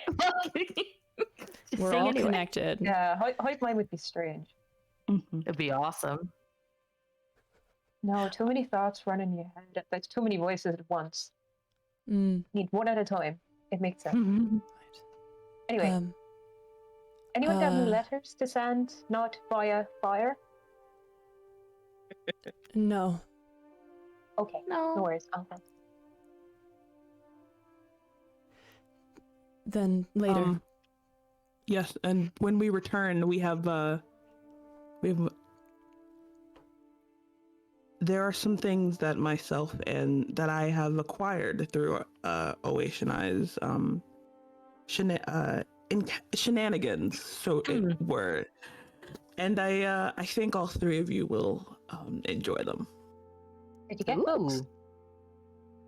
Not books, but I think you'll like this almost as much. Very close. This I mean, sounds fun. Very sweet of you to share, you know. Yeah. Your winnings. I'd definitely like to know more about those shenanigans.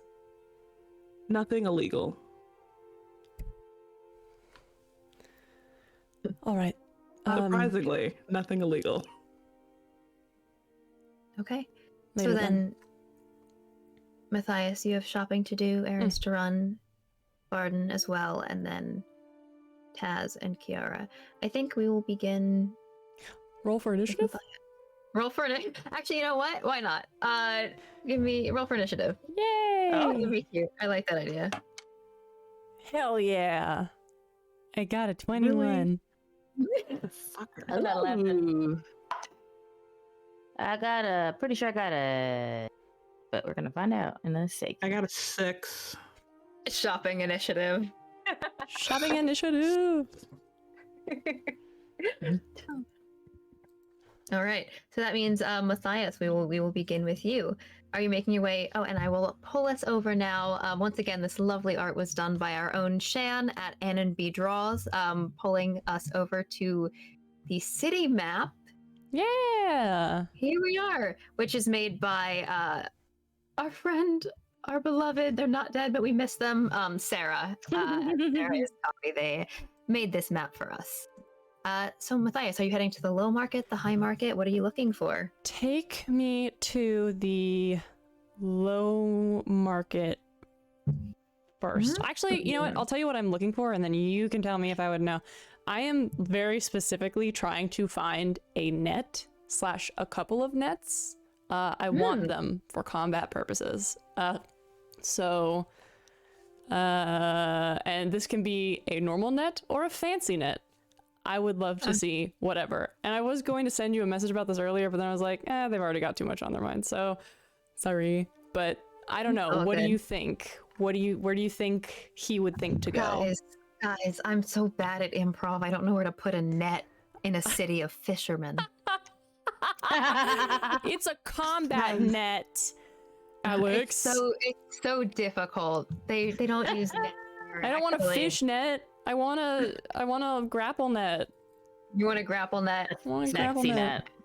You could probably find that actually probably more likely at the low market than the high market. The high market tends to have fancier goods, although I'm certain, and you are certain, considering like you're from Skyhome, that you might be able to barter just a regular net from like any of the salt flat people. So they're not going to be too hard to come by for you. Right. So I specifically want to see if I can find one that is more combat oriented, because Got it. the usual DC to free a creature from a net is a DC 10. I want to see if I can raise that at all. Like if I can find something that's weighted or chain or anything like that, that'd be super dope. I could definitely see that happening. All right. Will you give me then? Is there any way you're looking for this in particular? Are you trying to talk your way through it? Are you just kind of searching and investigating? Yeah, I think that he would lean on his charisma more than anything else, to kind of like stop, ask questions, see if anybody knows where I could find something like this. Okay. And I'm also kind of considering your renown as well in this city with some of the Surducks. So you can give me a charisma check with advantage, Matthias. Charisma. Da da da da da da da da. Can I do persuasion? You can do persuasion. Yes. You said with advantage?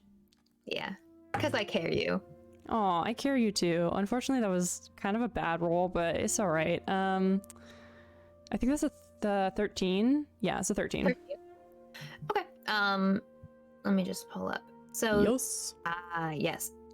So as you're wandering through the city, making your way around, you can see a bunch of carts that are passing by. It does look like people are actually like packing up and leaving. It is still a busier day, hump of the week, but you see some of the like maybe the Plutarchs or some folks from the desert who are making their way out of the city as you wind your way around the college ring and down to the lower outer ring, the core ring of Aethri, making your way down to the low market. With that persuasion check, you're able to talk to maybe a few Vanguard or just people who are passing by, who show you a lot of deference and point you the right way, and say that you should probably talk to Pika. Pika is a name that you hear dropped. Pika. Pika says they have a variety of interesting accoutrements normally. Cool. Going to ask around for a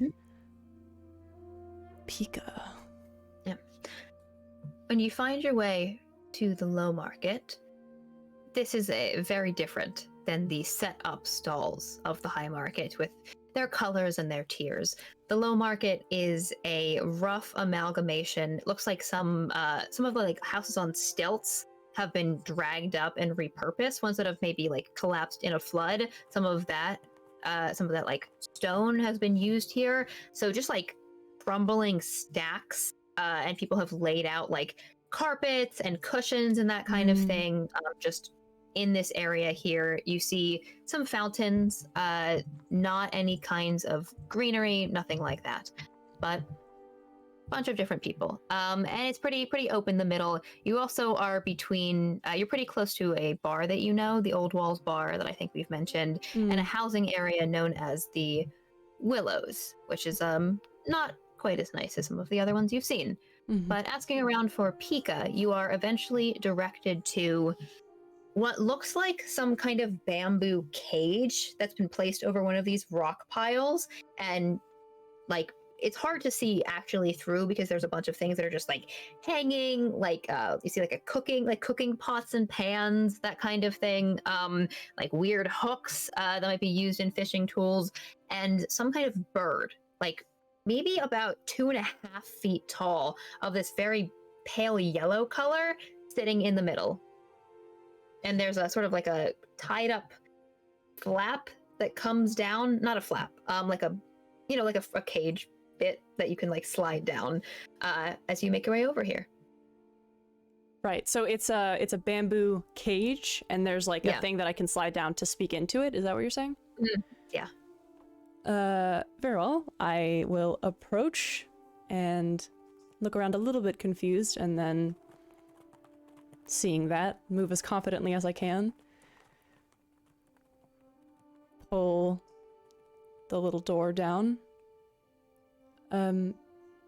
Excuse me, I'm looking for a Pika. Does the bird say Pika? Yeah. Oh god. Are you the owner of this shop? Owner of the shop. Ah, I see. Well, it's nice to meet you. I'm Matthias. Meet you. Matthias? I was wondering if you had any netting. Not quite for fishing, but more heavy duty. Something a little more difficult to break out of. Heavy duty, difficult to break out of. This is a kenku. You can tell immediately. They're not as common. They're pretty rare. You might be a little bit more common in the desert, so this could be a merchant who's come from Bajau. Also, not of a darker color, which is a bit unusual. Most kenku would be like black feathered. This is a very tiny, pale feathered, almost. God, what would I call it? Like a sparrow type. It looks like they've been dipped in some kind of sunshine paint with the color that they are. This is a non-binary kenku as well. They use they them pronouns. So Pika leans forward. Heavy duty. netting, and like throws a claw up and begins to tug and sort through with these like little 3-clawed hands. And you see as they do stand up to that full 2.5 feet, looks like the cage, it might be some kind of way to elevate themselves because they're able to clamber up and onto it to pull different things down.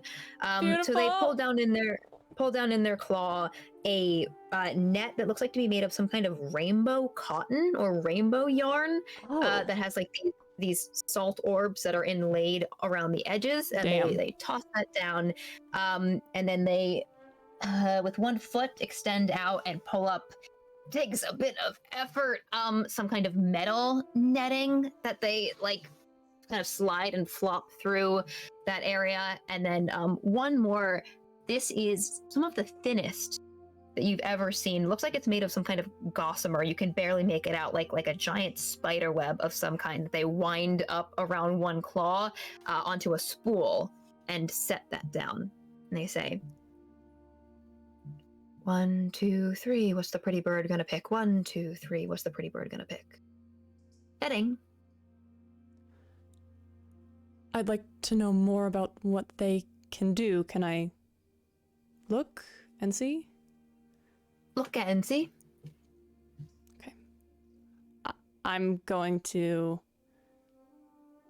reach for the first one and see if I can just take a look at what's going on there. Yeah, you can give me investigation. Yeah. I think this would be... Do they have a reference book or something? Oh my god, that's a natural one.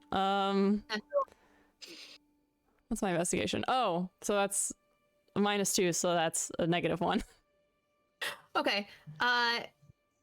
This first netting with the salt orbs in it, you're just not sure how effective it would be, really. Like, right. it seems like it's more decorative. The second one is the one made of metal. You can give me another investigation. Okay, that's a 12. Okay.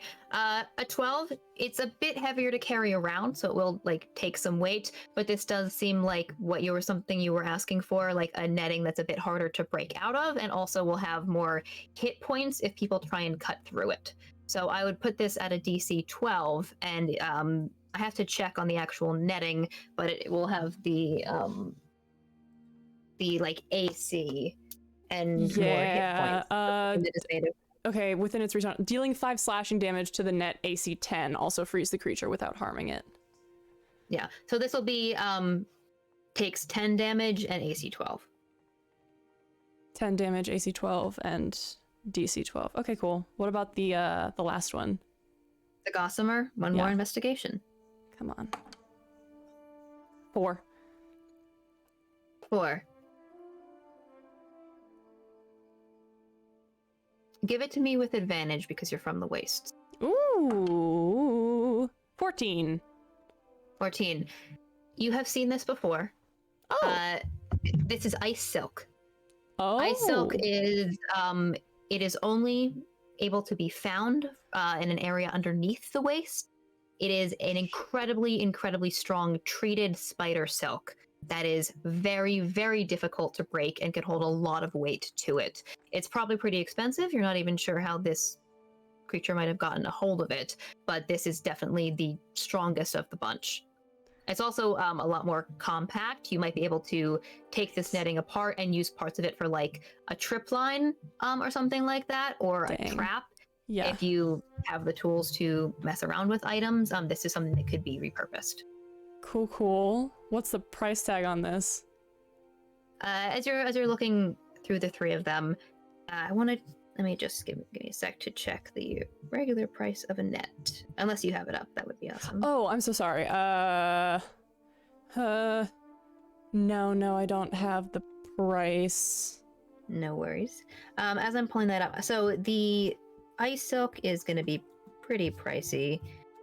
Here we go. Net. Yes. So the first one, that rainbow one, is 2 gold pieces. Okay. The metal one is going to put you at 20 gold pieces, and the spider silk is going to be 50 gold pieces. 50? 2, Oh. 20, and 50. Yeah. Yeah, fuck yeah, I'll spend money on that. Shit, yeah. Okay, so it's still going to be creatures of large or smaller. And mechanically, what are the numbers on that spider silk one? Yeah. The numbers on the spider silk one, Spider silk. I think I'll actually give you it as an item later. Okay, cool. That's fine. Its range is also a little bit farther because it's hell yeah. thinner. You can throw it a little bit farther. Its range goes from 15 to 20 feet. And I think I would put it as something like the escape DC will be probably 16 instead. And it has more like 20 hit points, 15 AC. Fuck yes. It also can be repurposed. So yeah. That was gonna be my next question. All right, yeah, hell yeah, I'm gonna shell out for that. That one looks perfect. 50 gold, and I will put that on the counter, and sweeps it with a claw into a little pouch. Says, "Always a pleasure, pretty bird." Thank you, Pika. Pika. Have a nice day. Gonna walk out. Have a nice day. Yeah, and you say goodbye to the Kenku. Cool! I'm so happy. I got my net. Yeah. That's it. That's it for now. Okay. So who is who is next? I love Kenku. They are some of my favorite. They're so neat. Just adore them. Let's see. Was that Barden who had rolled next in our initiative? I got an 11. I don't know what Kiara got. I got an 8, but I'm going with Taz. Yeah, I think it's Oh. Barden. Got a 6. Oh, okay. So then it's Barden. It worked. Okay. And Arden. I think Bun's gonna go deliver her dad's letter. Oh yes. All right. Yeah, you make your way to the post office. You've been here before, I think. You can follow the birds and the nest and find that lovely, like, sort of squat birdhouse. A woman wearing an apron, human who will greet you enthusiastically, and sending your letter because you're just trying to send it to Nook, right? Mm-hmm. That'll only be 3 copper. Someone is heading that way pretty soon, so they can. There are a few birds that go back and forth to the tomb loft all the time, so they can just attach it on to another bird for you. Okay, thank you. Happy to help. Yeah, thank you. She seems a bit distracted. She says goodbye and heads out, and she's kind of thinking about what Petra said yesterday, and she wants to go to one of the old haunts that she used to go when she was a knight in training. And Maybe a bar? I think it was one of the pubs, yeah. Maybe the old walls then. Yeah, she Alright. walks slowly there and just thinking. Okay. You make your way to the Old Walls bar, similarly on the outer ring of Aethrai. That is just right by the low market and the low court, which is one of the open fountain areas on this lowest ring. If she passes like a food stand with savory food, she'll grab one as she goes. Yeah. Yeah, if all of you just want to mark 2 copper for lunch, you can do that as well. You find yourself outside the Old Walls bar. This is a low, squat establishment, not as nice as the Sky Sea Inn or the cottages, but it is made of wood, which is interesting. Again, not as much of a common material here, but this wood is water damaged and like just heavily coated in salt to the point where it's pockmarked. It's like the building has caught some kind of white wasting disease and it's being pulled down towards the street the way that it's sagging and tilted. But there are these like stone pillars that are holding up that wood. As you push your way through a swinging door, you see at the counter a heavy, squat, overweight dwarf who's missing an arm. He has attached to the shoulder some kind of like thin metal branch. It's not very well made. It's just sort of like flopped on, doesn't have a joint or anything. That's resting on the counter. And it's around lunchtime, so there are people bustling around. You see people who are serving food. There is a hearth going in here since it's getting a little bit chillier, and it is full of Vanguard, knights, looks like a bunch of maybe bodyguards who are grabbing some lunch here before the people that they serve are setting off on traveling.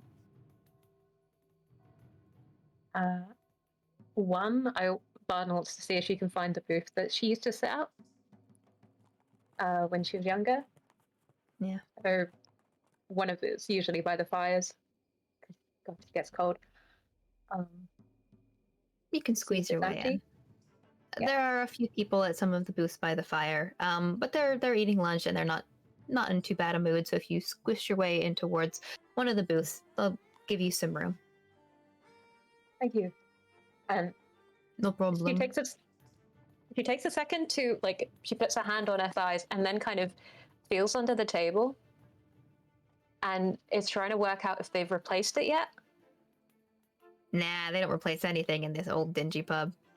Yeah, she's trying to feel for it, like a carved inscription that she and her mates at the time, or mates, had carved into it, and she can sort of feel everyone's initials, and kind of makes her smile.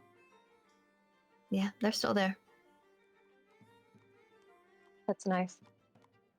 Is there anyone I recognize? You can give me a perception check. Not 20.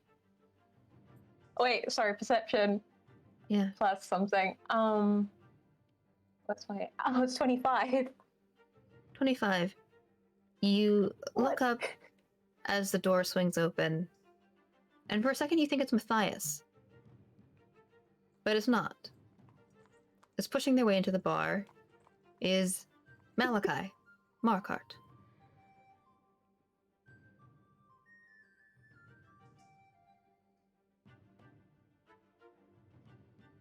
This was not the brother in the same year as me.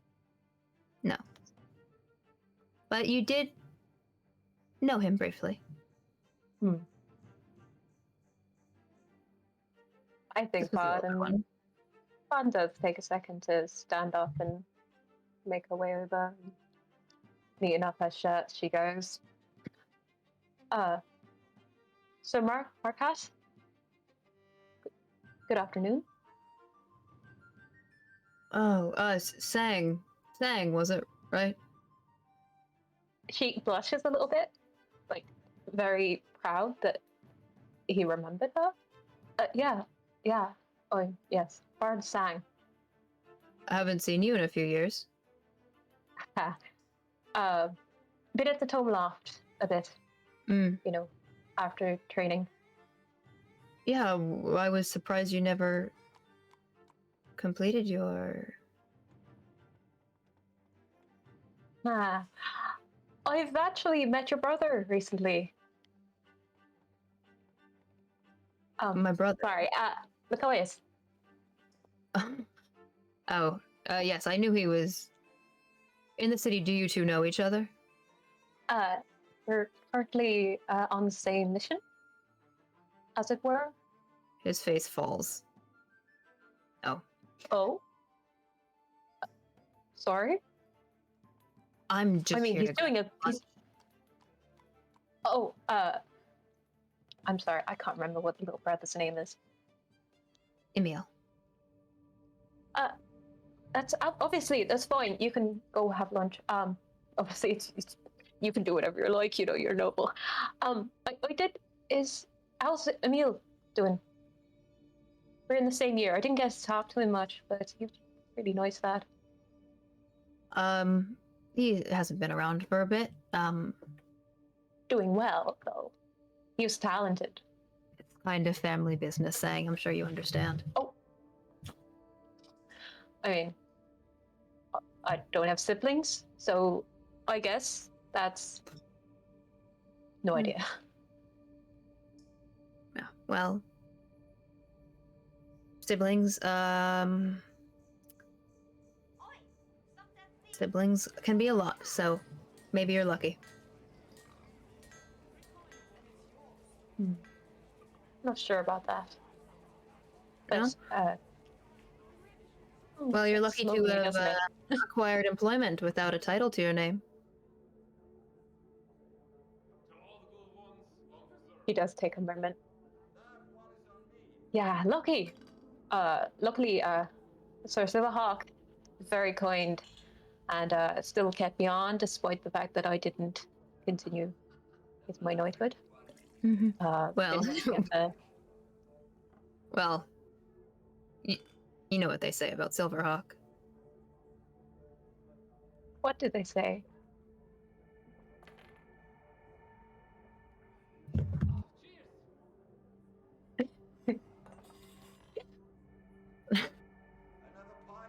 Well, he's always had a disliking, a disdain for the rules that'll do anything that'll fly in the face of the other Sir Ducks. I didn't kind of disagree with that. He No. does. But I quite like it. That's your prerogative. Now, if you excuse me. I'm in the mood for a beer. And pushes past you deeper. So you sort of stood up and greeted him, and he goes over to the dwarf at the bar. With that 25, there are maybe a few people who might be familiar to you just like from around the city. Maybe like a teacher here who's grabbing a drink. I think maybe as well like one of the fallow knights, sort of a younger, not someone who you spoke to as much, not one of your mates, but you like are able to go up and greet some people who you might have a bit of familiarity with if you'd like for lunch today. Yeah. Yeah, she does. Just Okay. see how the younger generation are doing. Yeah. They're doing all right. Training's hard. The borders are difficult this time of year, but you find a pleasant camaraderie here for the afternoon. And I think we'll leave Barden there for the moment to go back to Tazriel and Kiara. It's us. What are you doing? So, there are a couple of things that I need, and I need a bag of gems, some rings, some healing kits, and if I can get my hands on it, a one-person tent. Okay. Well, the one-person tent you can definitely do. If you're looking, are you looking for the same heating charm as before? No, nothing like that. Like,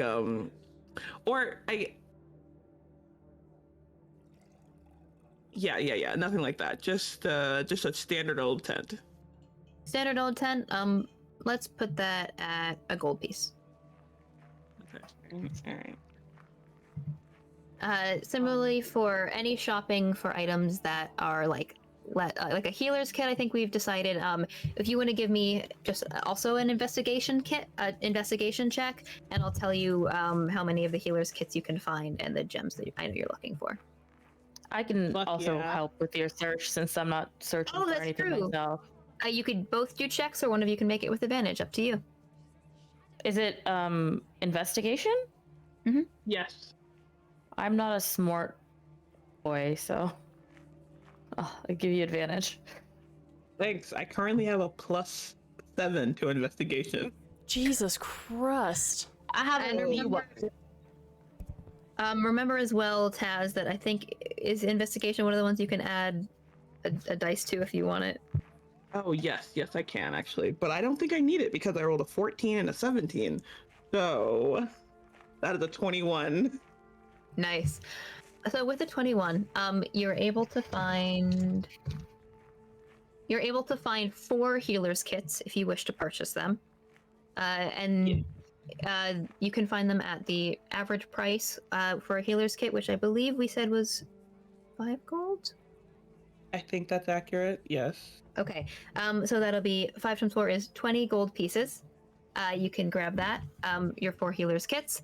The gems that you're looking for are harder to find and pricey, but you did talk to, you think it's likely you'll find them at the high market, at that same shop that you and Matthias went to before. You saw some interesting and more rare components. You're looking for the 4 gemstones we discussed?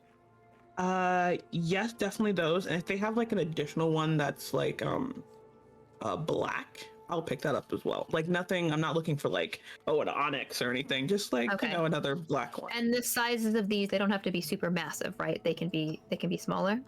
Yeah, they can be smaller.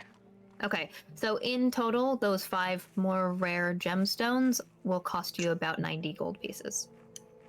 Okay, and throughout this whole like thing while I'm going around looking for things, I also need a jeweler's kit. I'm just telling You can get it Kiara, with the gems for 100 in total. Okay.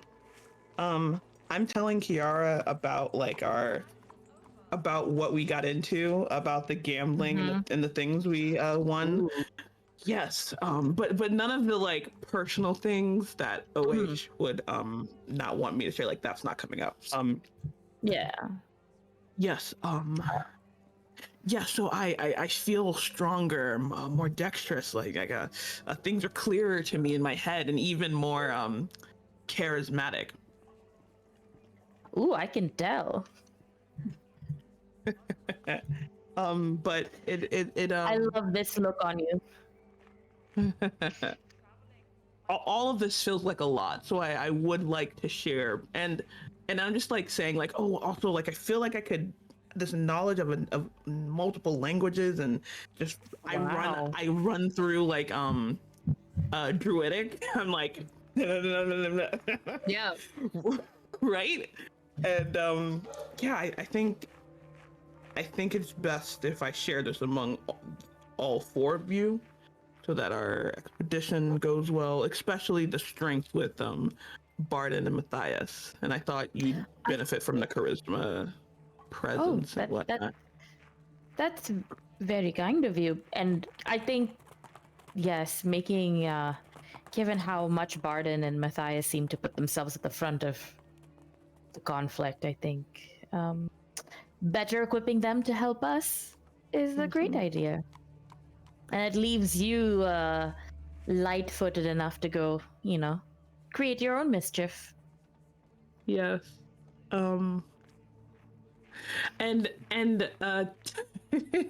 Taz taking advantage of the additional charisma that he's feeling. It's just like and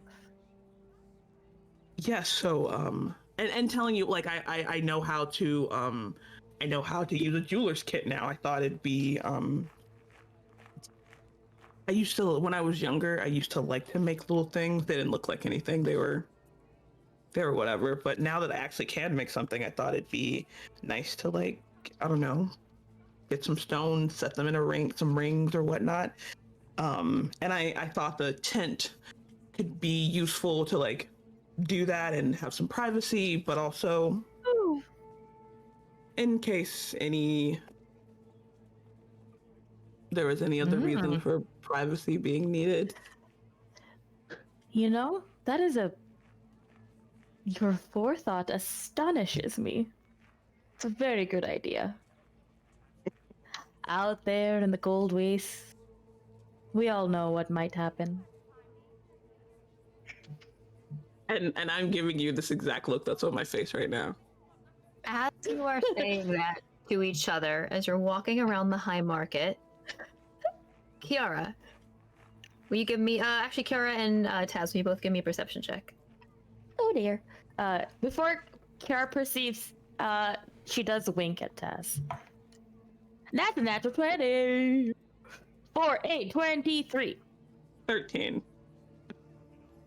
As you're looking around, with the 23, you catch a glimpse just through the crowd of a pink tail with a heart on the end.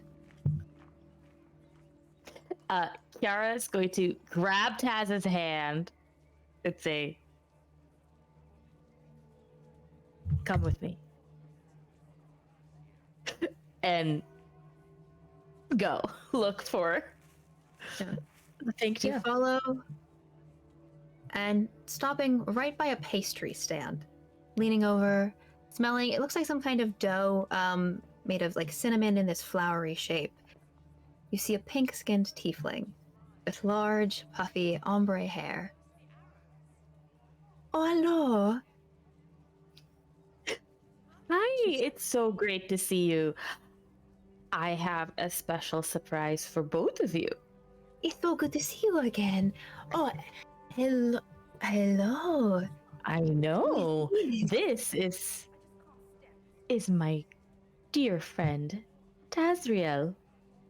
Dear friends, well, it is a pleasure. You can call me beloved.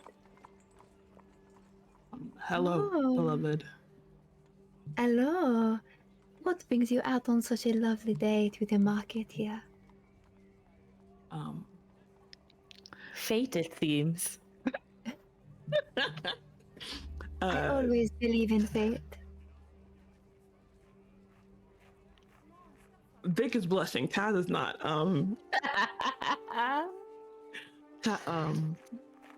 Yes, my dearest friend here and I are on a heading out soon on a mission, and just some last minute items. Last minute items for some kind of mission. Does this involve the secret keeper that I met the other night? You must speak of Boaz. Oh. Oh. Oh. Uh-oh, bitch. Uh-oh, bitch. You got it done now. You know what? Taz would have done it, so here we are. Taz wouldn't know. Well, if you see Oesh again, maybe do not tell them that you met me. I do not think they were very fond. Wish, I think, did not quite appreciate Beloved's talents as much as Matthias and I did, which is quite a shame. I am very talented. My eyebrows raise at that, at both Kiara and Matthias enjoying. I don't know what happened, but I'm saying I cannot understand why Awaish might not have been very fond. I'm speaking to you for only but a moment and find myself very intrigued, to say the least.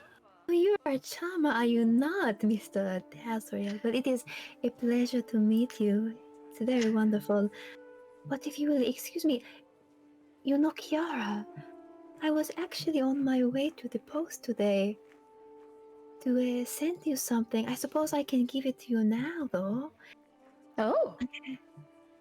Yes. And she pulls out of this little crop top that she has a letter. Ooh. She passes it to you. Oh, thank you, my dear. We are pen pals now, yes? Of course. But I might wait until I'm on the actual adventure to reply, if that's okay. Sounds good to me. Well, do not open it just now. Okay. Keep it to yourself. And Tazriel, do you ever write letters? All of the time, in fact. Well, with those hands, I'm sure you must have excellent penmanship. If you are ever interested, maybe we could strike up some kind of correspondence. You see, I had such a pleasure meeting Kiara and some of your other companions, so I am always in the market for new friends. Oh, I wish Barden were here. I think you would love to meet her too. I hope I get to meet this Barden sometime. I am sure we will have a interesting conversation if they are as delightful as the rest of you. Oh, they're the best. She's the best. I love her. Well, that is very kind of you to say. She is great. And yes, correspondence, yes. Yes. Well, you can reach me here in Aetherai, but letters have a way of finding their way to me. Simply leave them out sometime. I'm sure I will be able to pick them up or send them off with a bird to request. By my name, I have many connections. I'm not surprised someone as charming as yourself. But this correspondence, is it just beloved? That would make its way to you, or is there another name we should use? Beloved. The Can I make a beloved. You want to make a history check, Taz? yes? Yeah, you can give me a history check. I am intrigued, but also something feels so like. I was gonna roll an insight roll to see if Kiara has brain. Oh, if Kiara has brain.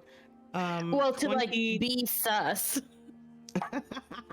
Nope, that's a 4 or 7. Kiara has no brain.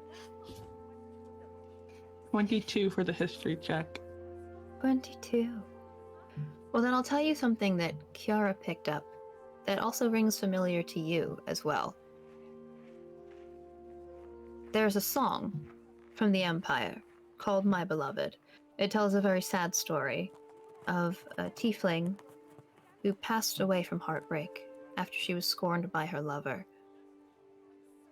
It's a very popular song, although it's not often played in like fancy parties because it is pretty sad.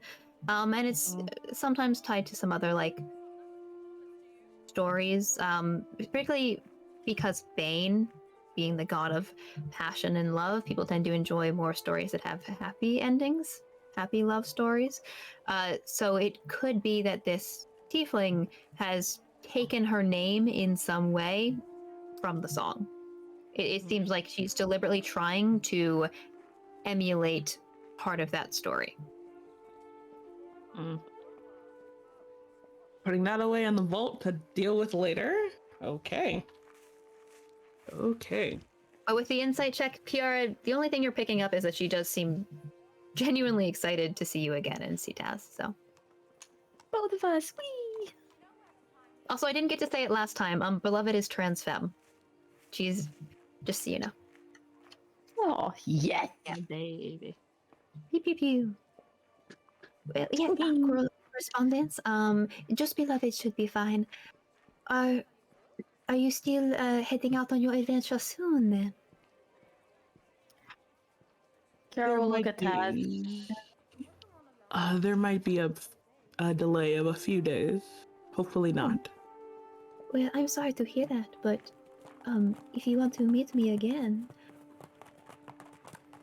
perhaps that could be arranged if you are hanging around. But if not, I'm sure we will meet again sometime. If we were hanging around, where would you be? Where could we find you? Well, I am very busy.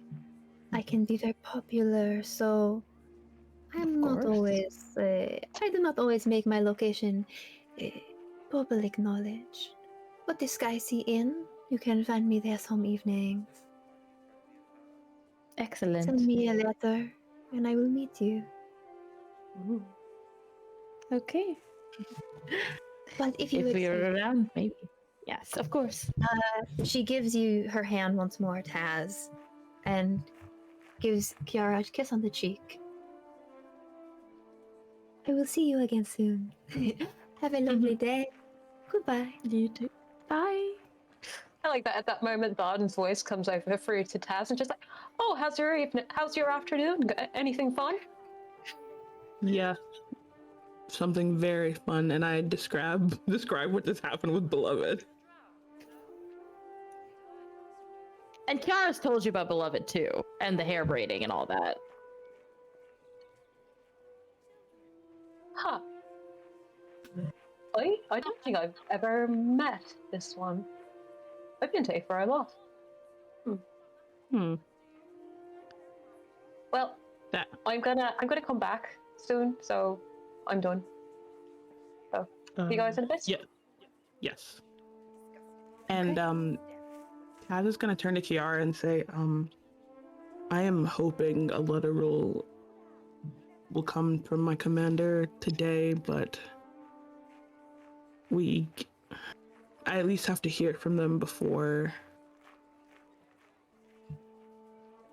Kiara. I am not in any... I meant it when I said I was loyal to the Empire. I meant it with every fiber of my being. And I have rarely strayed from a direct order. I do believe you are necessary for this expedition, and while I hope the things I've seen and told the commander and any of those higher that would listen will persuade them,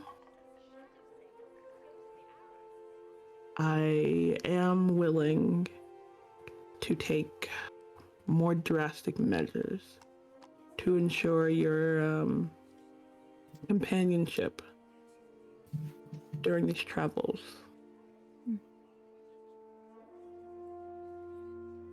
Kiara will just... Very good. For the Empire, for the world. This is not a... I don't know if I agree with you and you can make your choices. I have no opinion on that one way or the other right now, but I am always going to do what I must to protect the Empire. I think Kiara will just look at Taz and then not say anything, but just attempt to jump up to hug him. There's a good foot between them. I'm very strong now, so like whatever jump I'll just... Thank you, Taz. And if it helps, I can also send a letter for what it's worth to Nomi Chachu and see if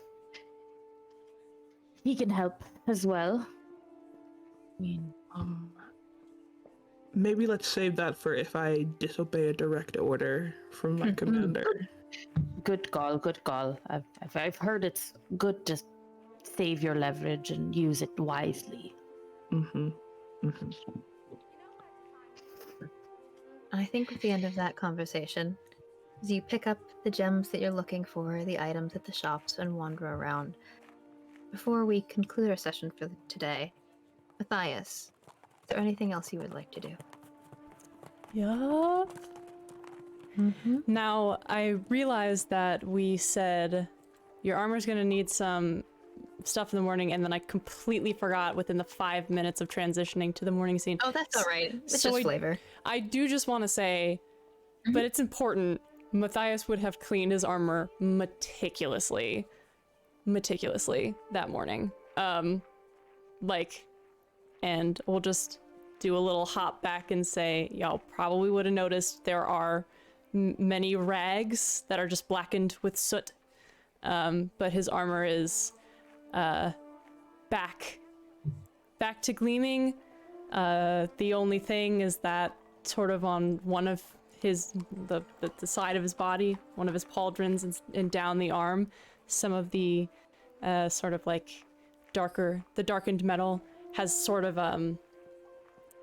is it galvanized? I can't remember, but it's something where it like turns, it gets like rainbow-ish refractions because of heat. Yes. And lovely. so there's just like, there's a little bit of that now, another mark to add to the many. But he does clean them. And now he is going to head to the Sir Duck's quarter. He's gonna head up the stairs and make his way towards Castle Aethri, and then turn off to go towards the fallow house in this district. Yeah. You make your way to Falkeep. And I'm assuming there are guards outside wearing the usual blue and silver. Yes.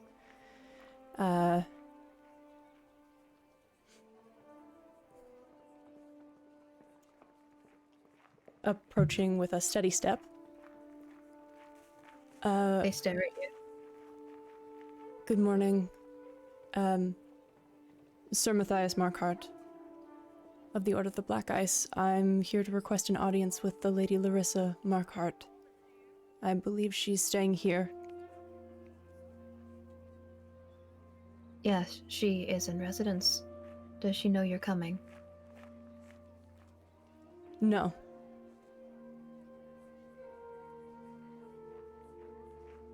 Give us a moment. One of the knights talks to what's probably his squire, like a younger halfling fellow, silver armor without any of the lace or epaulets or blue cloak, who pushes past the metal gates and towards the more structured building that is the Foul Keep. This is not as fancy as the bordello that Kiara attended. This is a regal, simple, and elegant building that's draped over with blue banners in a similar color to what is worn by the Fallow Knights. You wait for 5 to 10 minutes. There's sort of a uncomfortable shifting. I don't think you really know these knights. You haven't spoken to any Fallow Knights. You haven't trained with them in many years. But at the mention Matthias Markhart, some of them pick up who you are. After those 10 minutes, the squire makes their way back outside and says, you are granted an audience with Sir Markhart and Lady Markhart.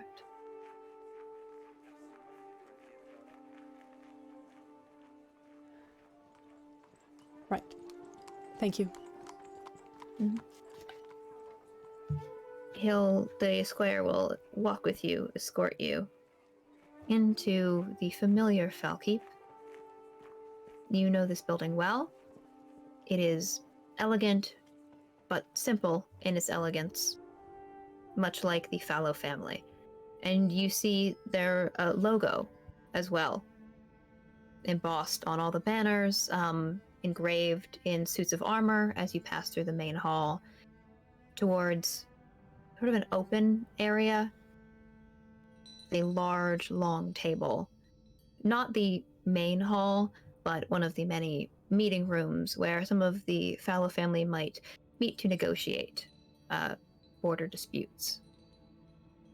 Passing through that, a side room where you see a marble fireplace,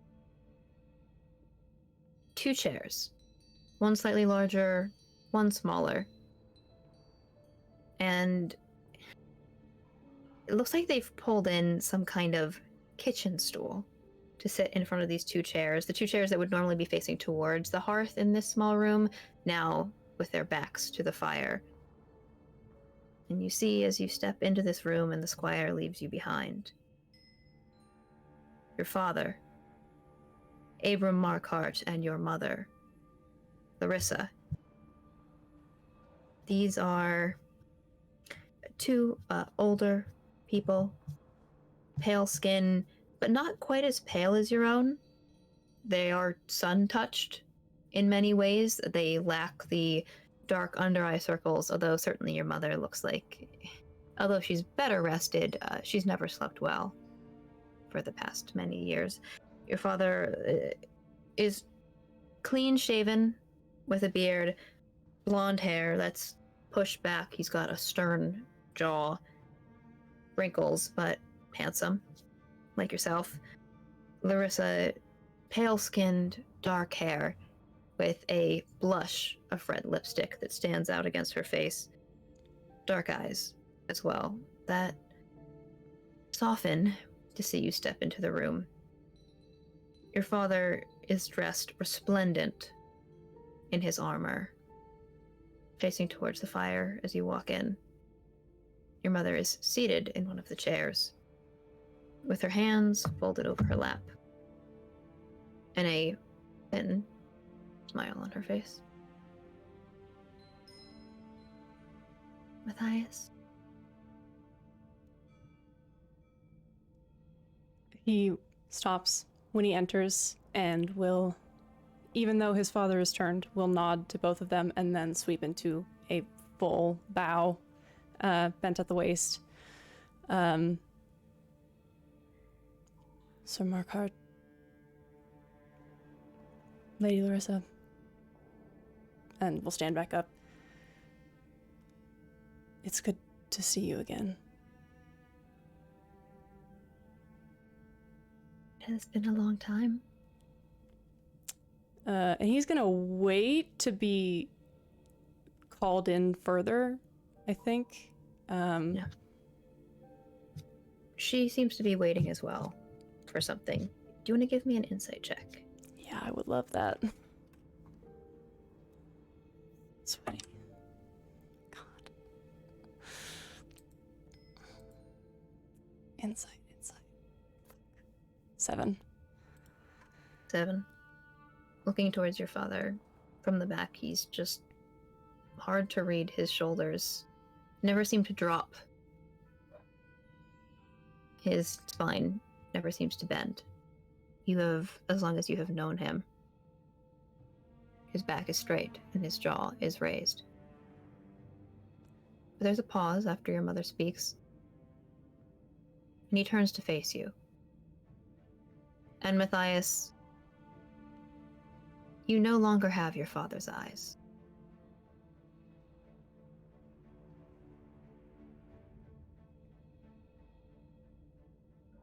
Son, you may sit.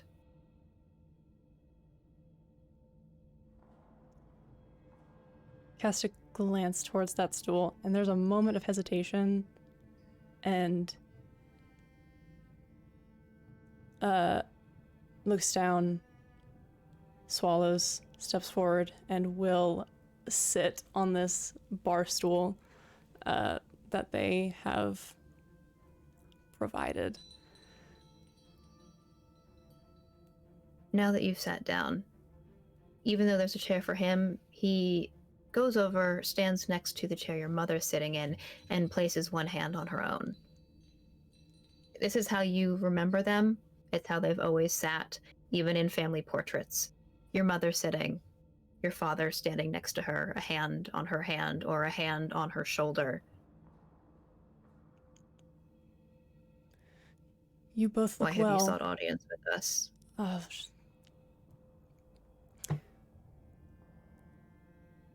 Merely to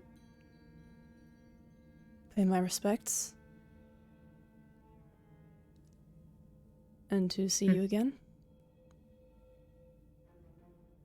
It's been some time. Have you learned respect in all these years, then?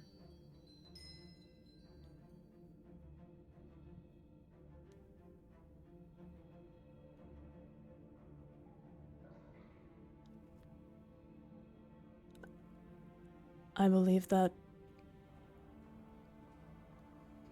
the answer to that is not up to me.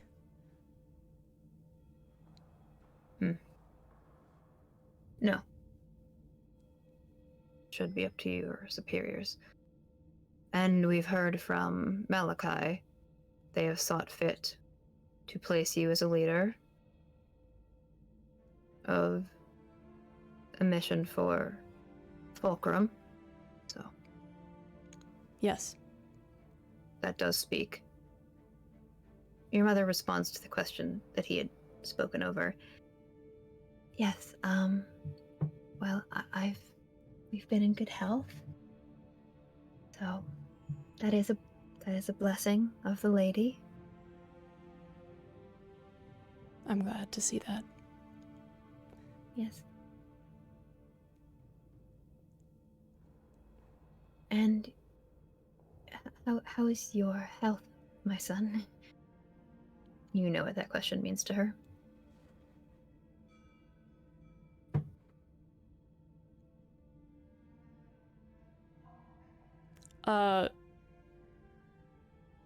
Think opens his mouth to answer and then chokes a little bit and the same as it ever was. But Yeah. I did see Malachi. He seems to be doing very well. We are proud of him. Abram He is where he should be. And what of Emil? Will you give me a charisma check? Yeah. Ooh. Oh my god. God, why? Charisma.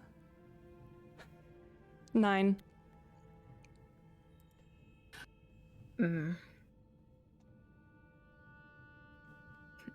It is difficult to hear you ask after Emil. Because we were hoping you would be a better influence on him. It seems the influence has only soured his potential.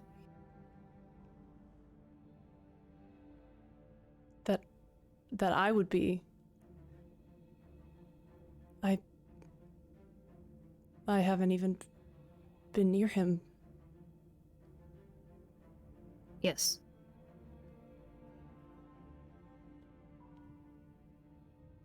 I see.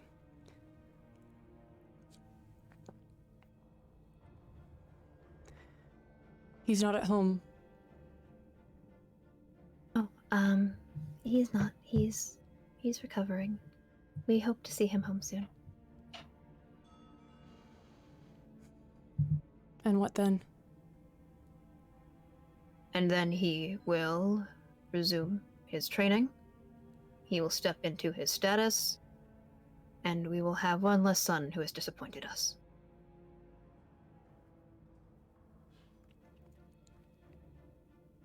Your mother flinches just a little bit.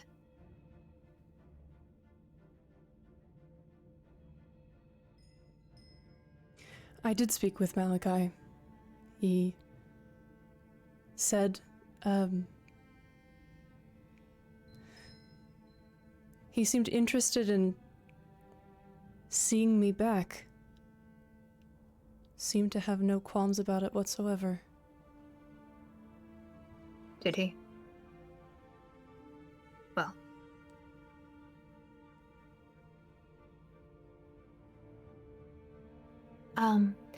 I have missed you, my son. We have missed you. And we are proud of what you have accomplished. But we do not think it would be wise for you to still be seen around our sir and this family. The time for that has long passed. We are glad to see you are still making strides towards regaining what you have lost. But as long as your health stays a concern, you can complete your knighthood far, far from poor Int and from our family.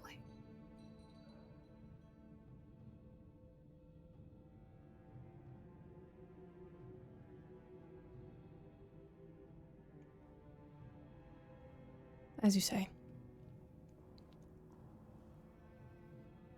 Your mother opens her mouth to say something else, but he cuts her off, and he says, "You are excused."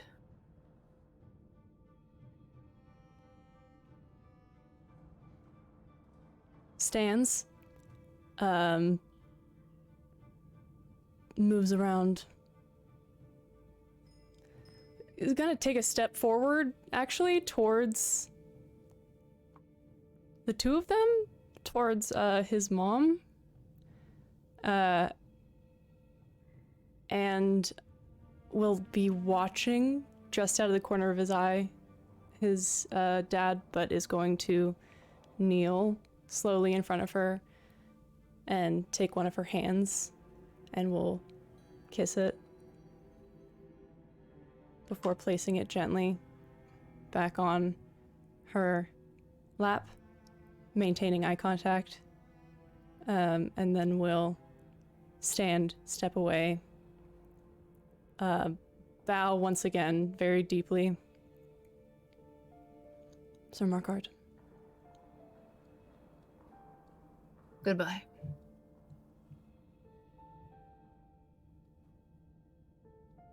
Goodbye. Be well. To Larissa. And is gonna turn and walk out. Just as you leave that room, last thing you hear is a muffled sob. And then the squire closes the door behind you. And that is where we will end session for today.